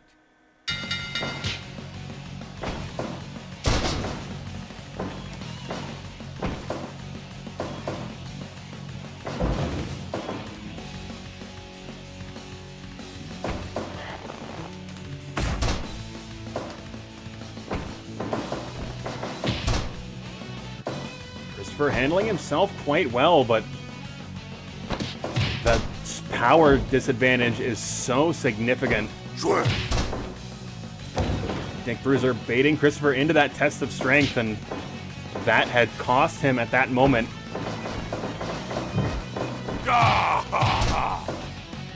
And Dick Bruiser just playing with his opponent at this point, just has total control of the ring.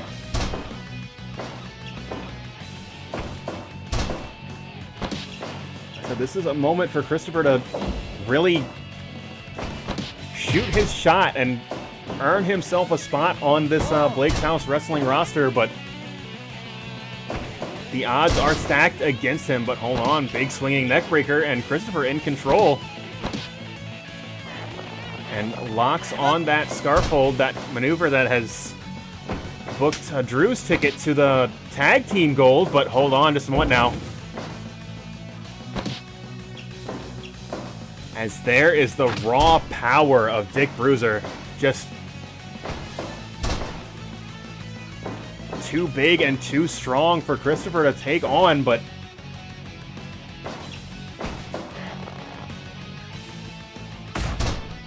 Christopher, a technically savvy competitor, trying to work these holds, pick his spots. He is trying his damnedest and succeeding to outmaneuver Dick Bruiser, and that's his ticket to winning this match. Yeah! Bruiser going for that clubbing blow once again. Feel the power. Complete shot, but only a count of one.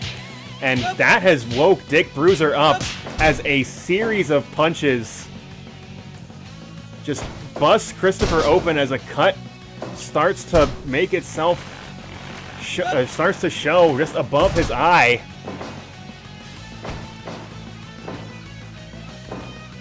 And big Emerald Flosion. Cover 1, 2. Ooh, only 2.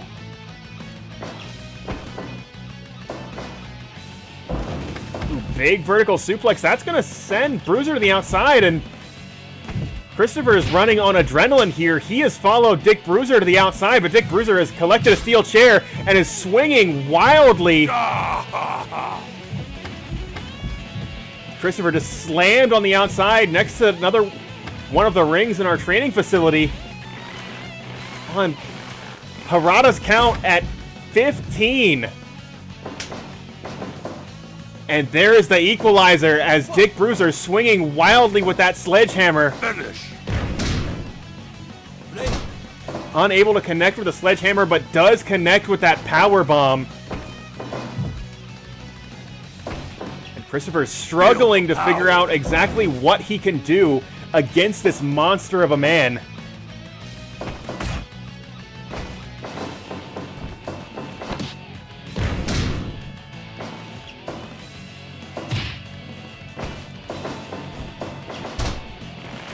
Once again, Christopher going to those submission holds.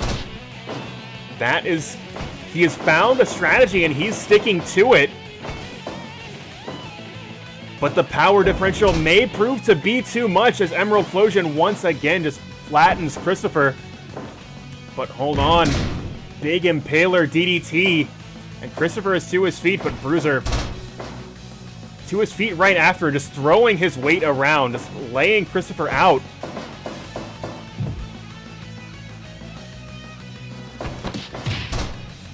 Christopher just unable to keep any momentum as kicks and punches to the gut.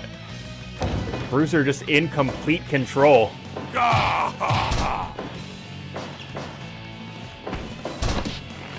Hold on, rolling knee bar out of nowhere, but Bruiser, the ring awareness from the veteran, able to get a hand on the bottom rope. Christopher cover 2, and gets 2 out of that arrogant cover.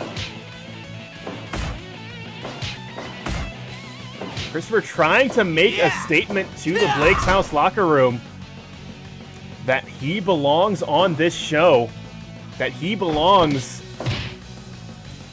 at the top of the card, and once again, complete shot, but he's unable to capitalize as Dick Bruiser gets to his feet first. And another Emerald Flosion. Is that going to be it? No. Dick Bruiser wants to punish Patrick Christopher, and that instinct could hurt him here. He's surely had this match won by now. Keep up. Keep up. And Christopher once again going to the arm.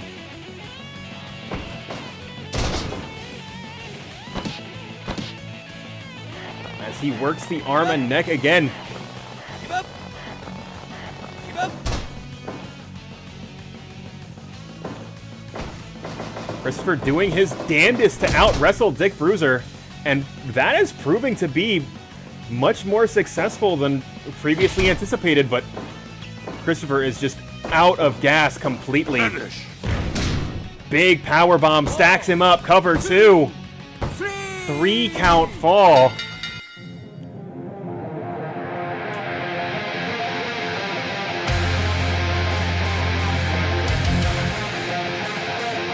And Christopher, you shot your shot as best as you could.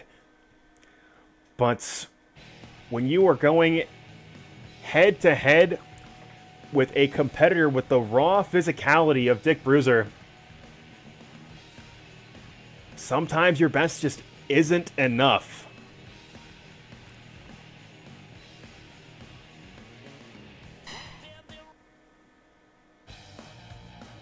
He did last longer than Matt Knapp. But, I do gotta say, well, you know, I'll save that for the post-match. Or the post-show bonus match.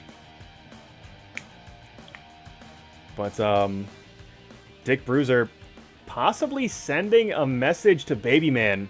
As I said, he clearly had that match won 5 or 6 minutes earlier than he did. But he wanted to punish Patrick Christopher. Possibly he's looking ahead to the opponent he knows he's going to have to face in a couple weeks. And looking to send a message with those devastating slams, with those clubbing blows, with those vicious chair shots, that he's going to be ready for a hardcore match. But that matchup will have to wait, as we are going into our semi-main event. The Terrell Open Challenge. And Terrell going to be taking on, we now know, Cobb of Nick's Wrestling Organization, who won the Terrell Battle Royal in just a barn burner of a contest.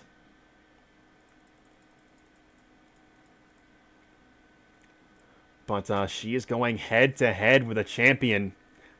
Going head-to-head with a man that wears a red shirt on a Sunday. And she is going head-to-head with Terrell Benjamin right now.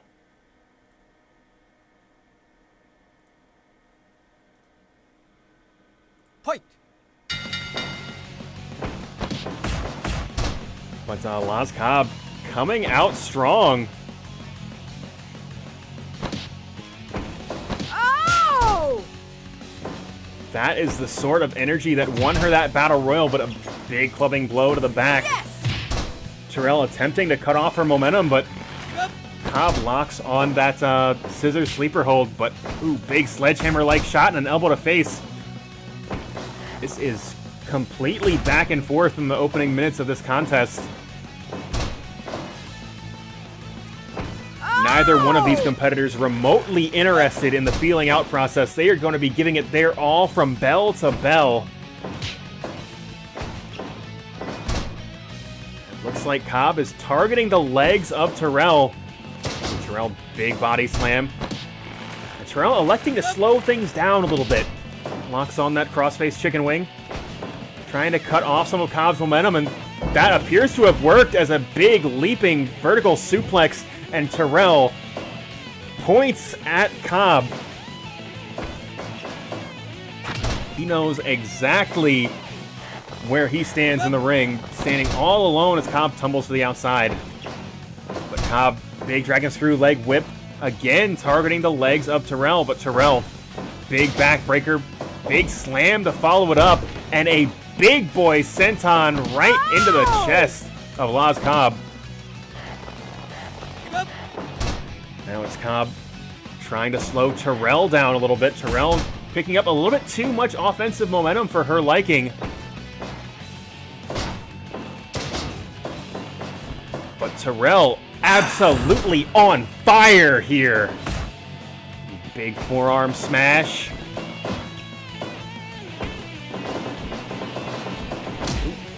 Bit of a miscue from Terrell, unable to capitalize. And now Terrell shot into the corner turnbuckle, but able to scramble out before Cobb able to continue her offensive assault.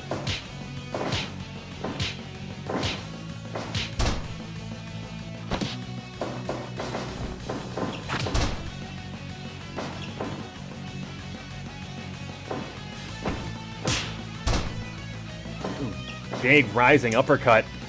And Terrell is dazed as a big leg lariat collides with the back of his head.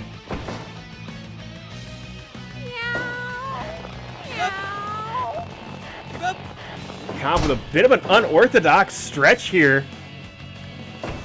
Oh! As she continues to work the joints of Terrell. We're seeing a similar type of matchup to the Dick Bruiser Patrick Christopher match, where it is power versus technique, but Cobb seems to have a much better handle on this match here, as she has got the upper hand on Terrell in some of these exchanges, as she continues to work the arm, and this time laying him out with a kick for good measure, and Terrell is in trouble here. Terrell just inches away from the ropes, but not quite able to make it, but Terrell's had enough. Big burning hammer, but Cobb rolls out of the ring, protecting herself from that pin attempt, but the landscape of this match has just completely changed. Big pop-up cutter from Terrell, and now Terrell going high risk, diving elbow, buries it into the lower back of Cobb, and Terrell in the driver's seat. Colossal lariat flattens Cobb, and once again, Terrell now, hold on just a moment. Big full Nelson bomb, but Cobb able to finally stop the bleeding, rolling knee bar, and Terrell in trouble in the center of the ring. And once again, Cobb just trying to stretch Terrell out, trying to gain whatever leverage she can. Hold on now, Northern Lights cross arm breaker. And the momentum is once again shifted, and Cobb is on top in this contest. Terrell sending Cobb to the outside. This match will continue. And another rolling knee bar. And Terrell trapped on the outside as Harada's count is at 8. And hold on just a moment there. Terrell just effortlessly throwing Cobb. Those mats only a couple inches thick. It is solid concrete underneath, but oh, hold on, roll up out of nowhere, cover 1, 2. Oh my God, so close. And Terrell, hold on, it's the torture rack, but Cobb, excellent ring awareness, able to get a hand on that top rope.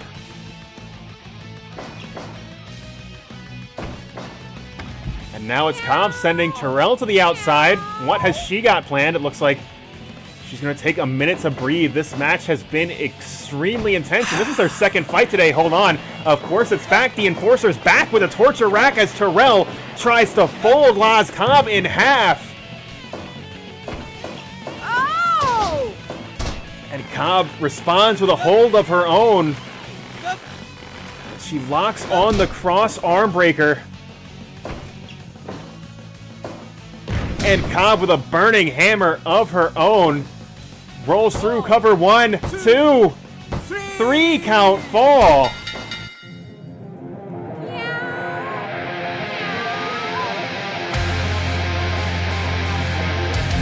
And Terrell bested with his own signature hold. Seems that joint manipulation over the course of the match had done its course, as Terrell unable to escape that pinning predicament. And Laz Cobb picking up a victory over the champion.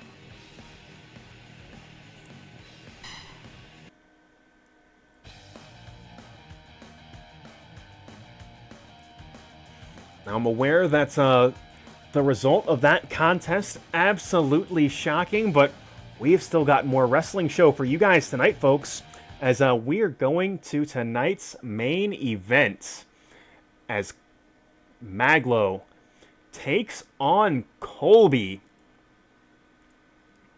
as these two men look to reach some sort of mutual understanding inside the squared circle. You know, where was Mag.Lo for the past month? You know, what exactly happened when he came back? Who is DJ Dix? All questions that I'm sure that the Blake's House watching faithful as well as his longtime partner and friend COLBY interested in getting the answers to. We may not get those answers in tonight's main events, but you can be sure that we are going to get one hell of a wrestling match between two blue chip athletes. And that match, it's right now.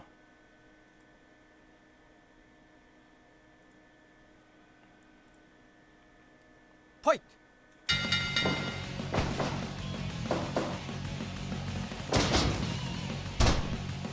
Mag.Lo starting things off strong.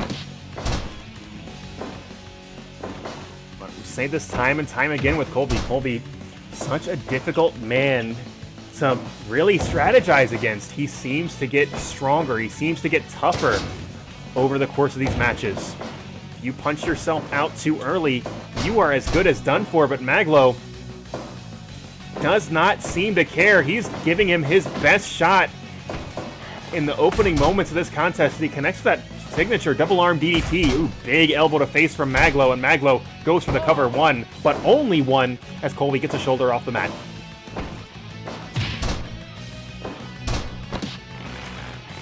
Mag.Lo now locking on that crossface chicken wing. COLBY sending Mag.Lo to the outside, but Mag.Lo to his feet immediately. Mag.Lo now, that signature airplane spin as he lays COLBY down on the mat. Mag.Lo just in complete control right now. But control is an illusion.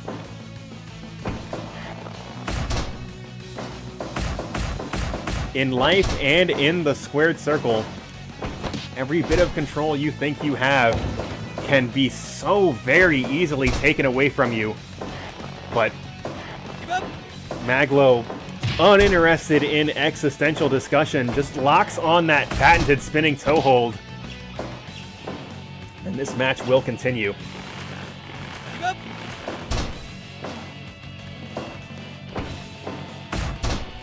But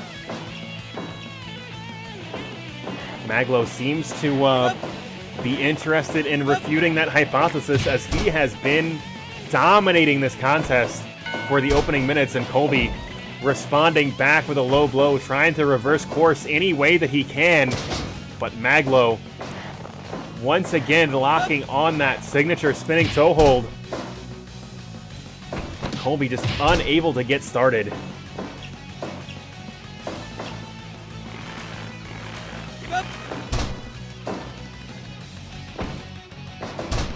Hold on, roll up, cover, ooh, but hand on the bottom rope, but that miscue may have been able to turn things around for COLBY as he delivers a series of mounted punches.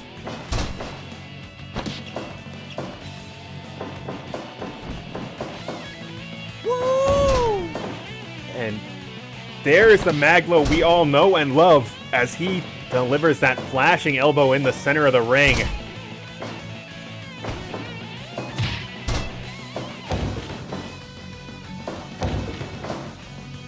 See him just pumping his fist as he delivers the elbow, and oh my god, there is the clothesline from Bretton Woods. But that will only pick up a 2 count. But still, Mag.Lo just shutting down everything that COLBY's got,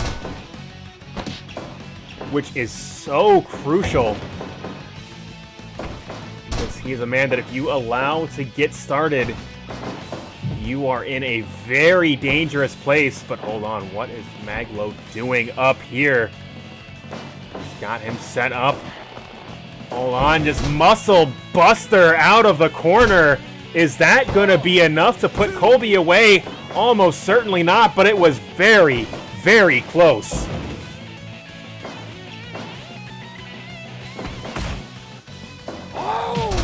And there's a dropkick. Mag.Lo's been waiting on that for 8 minutes. Now Mag.Lo going high risk. Diving elbow, goes for the cover, 2. Still so very close, but COLBY rolling elbow as he buries it right in the chin of Mag.Lo and goes once again to those mounted punches. Colby, a man that so very frequently loses his cool in the ring, but something that he uses to his own advantage. He becomes that much tougher, that much meaner. As you see, he's looking for that atomic lariat, but Mag.Lo says, I've got a lariat from you, and it comes signed, sealed, delivered all the way from Bretton Woods.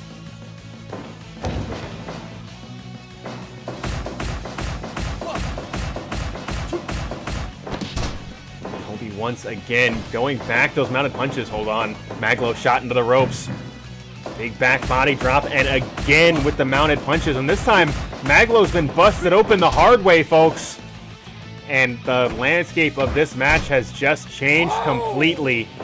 But Mag.Lo, he's still here to put on a show. He's going high risk once again. Big diving elbow. That could be it. Cover 1, 2, 3. Count. Fall. Yeah, we ain't from around here. We don't like to sit tight. Party in the space trap. See my step and slip like GPS your function. You don't know what it means. Space force with space train. And Mag.Lo picking up the victory in tonight's main event.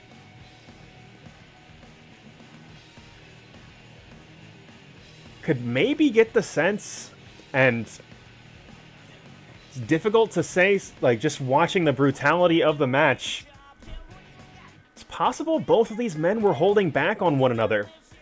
Colby never once going for the atomic lariat. Mag.Lo never once going for the Mag.Lo driver. And you've got to wonder, would the matchup have changed if either of them went for their sure-killing blow? But we'll just have to wonder, as that concludes tonight's Blake's House Wrestling program. But stay tuned for the bonus match, and we can kind of talk about the post-show.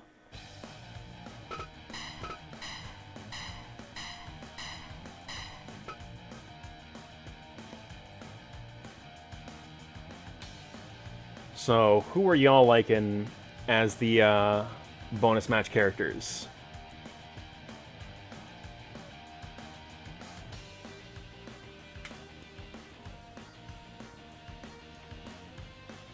I do gotta say, overall,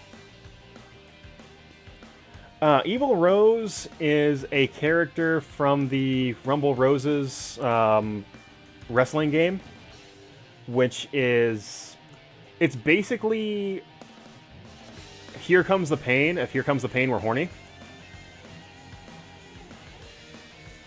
It's actually not a bad wrestling game. It's just kind of like a stripped down Here Comes the Pain. I am totally cool with Drago being the entrant on the red Gatorade corner.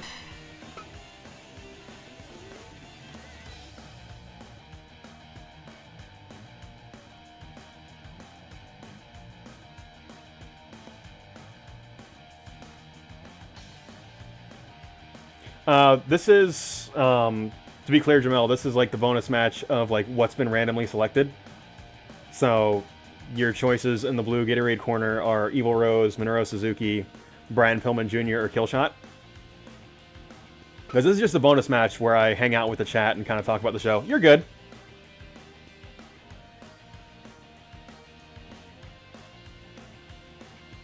Want Killshot? I'm cool with that. I am pretty sure this match has happened. It's been a long time since I've watched Lucha Underground. But I'm almost certain like this was a feud in one of the first couple seasons of Lucha Underground.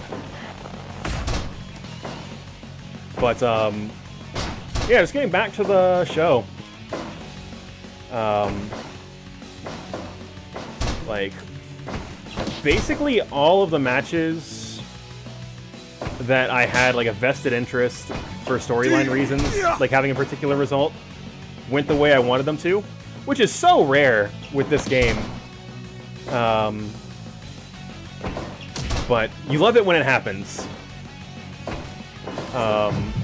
Gonna have to figure out what I want to do with Laz Cobb, because she is now somebody important, as she has picked up a pinfall victory over Terrell. So that is a character that definitely deserves more screen time for that reason. I'm genuinely surprised the Death Triangle has been as dominant as they are in trios, which is cool. Like, the characters are not overstated, which is partly why I'm so surprised they're as dominant as they are, but curious who's going to be the team that eventually unseats them.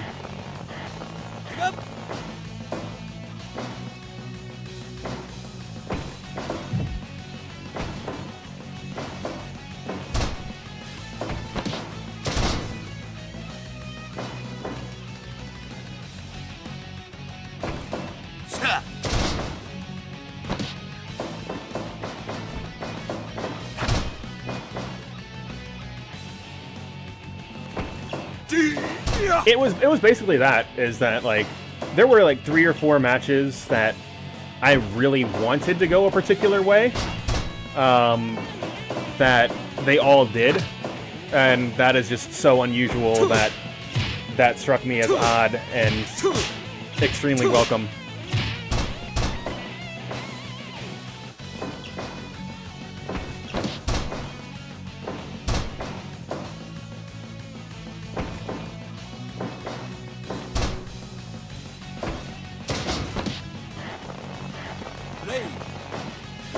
Oh, definitely.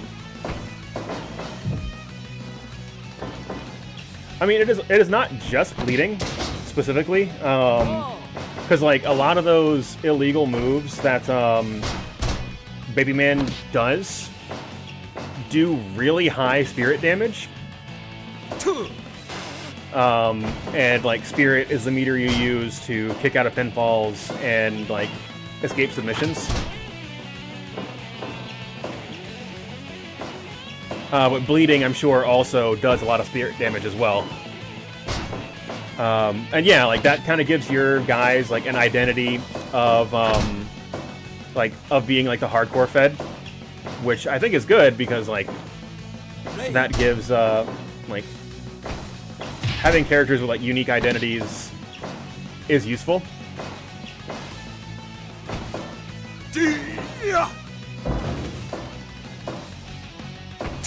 Yeah, like, I know low blows specifically, like, do pretty high spirit damage. Like, they don't really do a lot of physical damage. Like, Poison Mist is one, and I'm sure the Fork Hold also does that. Does pretty high spirit damage. At least, like, relative to other moves, like, in their strength category.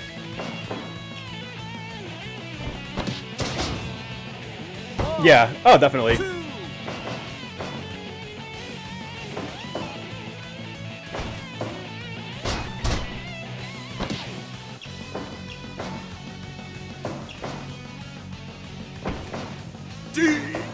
Yeah, like, I'm definitely in the, like, modern-day New Japan camp, where it's really cool watching people kick out of each other's finishers, is kind of the, like, philosophy I have when I build a lot of my characters.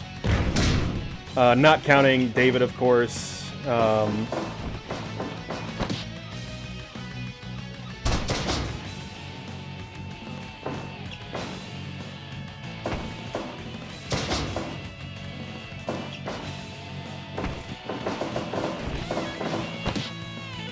And to a lesser extent, Warzala, I guess, like, because Warzala does have a really high damaging finisher, but he's frequently in tag formats, so, like, it's not so much people are kicking out of it as, like, people are making the save, which is good.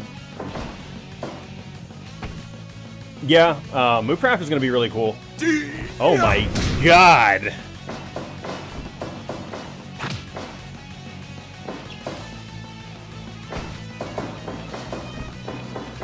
No, like, David's finisher, like, so, like, Big Show's KO punch is, like, kind of a meme, between, like, me, David, and Nick, where, like, David pretends to like the KO punch, So, like, that's the finisher I gave him in the game. He's like, he just punches you very hard, and then you die.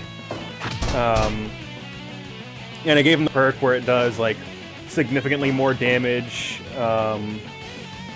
So, like, theoretically, that move... And I also made it the use rate for it, like, 2 or 3%. So, like, when he eventually takes that move out, it is going to end the match.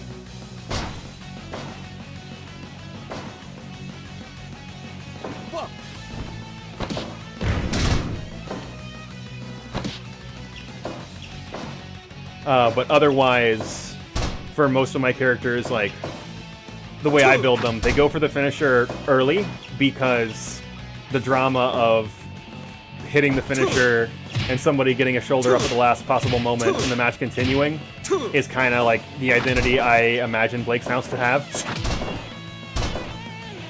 Whereas, like, Gatekeeper specifically, like, he's got that old school mentality. Your finish is the finish. Like, if you hit that, the match should be over. And then, like, Nick's not hardcore guys kind of, like, live along that spectrum. Because I know Dick Bruiser was, like, originally meant to be a, like, 80s power wrestler, and he still does fill that role. But, like, he looks really comfortable in hardcore matches. So, like, I'm going to keep putting him in hardcore matches. And I think, like, Dan Ramadan is kind of a answer to that, where, no, but really, like, old school 80s power wrestler is what I want.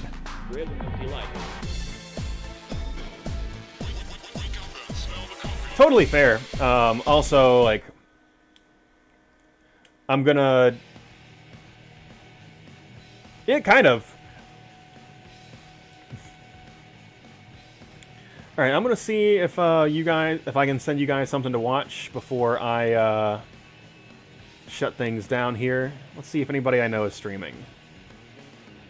Let's see.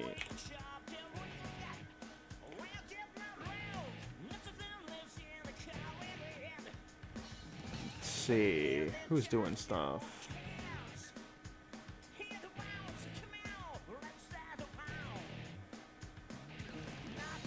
Like, nobody, like, in, like, my regular clique is streaming, so gonna be shutting it down pretty shortly, but a couple things to note, I guess.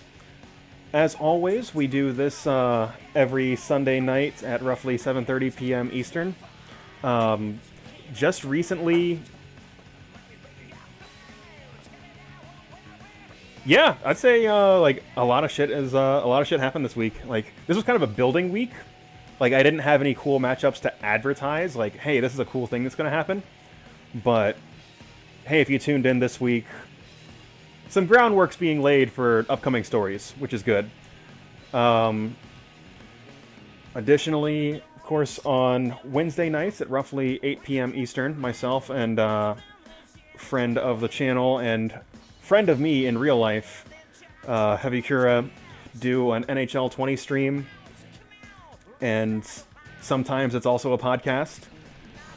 I'd say, like, this last week's program in particular, if you care to watch the VOD after all the hockey's over, we talk about esports for, like, 2 hours and pretend we know what we're talking about. I'd like to think we know some of the things we're talking about, but, you know, you can watch the VOD and be the judge of that. But we're trying to make that a more regular thing as well, where we play hockey because it seems like the both of us genuinely enjoy playing that game, and then also talk about whatever bullshit's on our mind that we think an audience... Well, I know Eric doesn't give a fuck what the audience thinks, because that's just how he lives. But things that I might think that people that listen to me would want to hear about.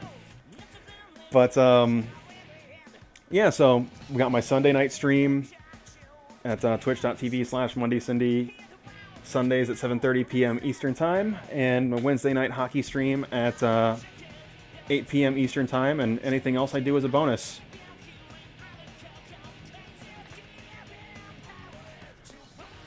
Well, I appreciate you stopping by, Ayla. I hope you are not just getting here, because I am, like, I am in the middle of my sign-off.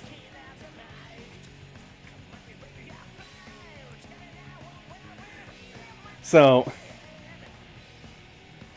yeah, so what I was just saying literally moments ago, so we do this every, yeah, we do this every Sunday night at roughly 7:30 p.m. Eastern.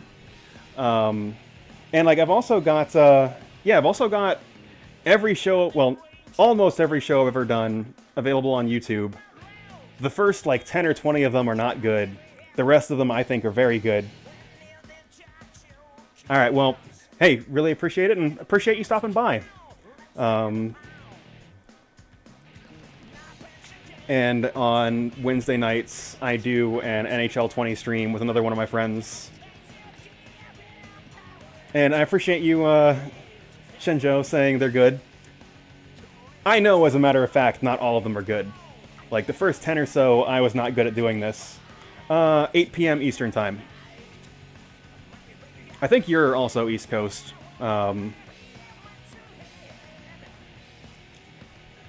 So yeah, if you want to watch me doing some professional wrestling, that's on Sunday nights. And if you want to watch me doing some hockey, then that is on Wednesday nights. And anything I do that's not on those 2 days is a bonus. Sometimes I do stuff then. But, yeah, usually it is the same 5 or 10 names hanging out in the chat. And no disrespect to my regulars, like, this channel would not be where it was if it is not for y'all. But always appreciate new people stopping by. But that is going to be it for real. I'm going to go ahead and go off air, and hope to see y'all next week.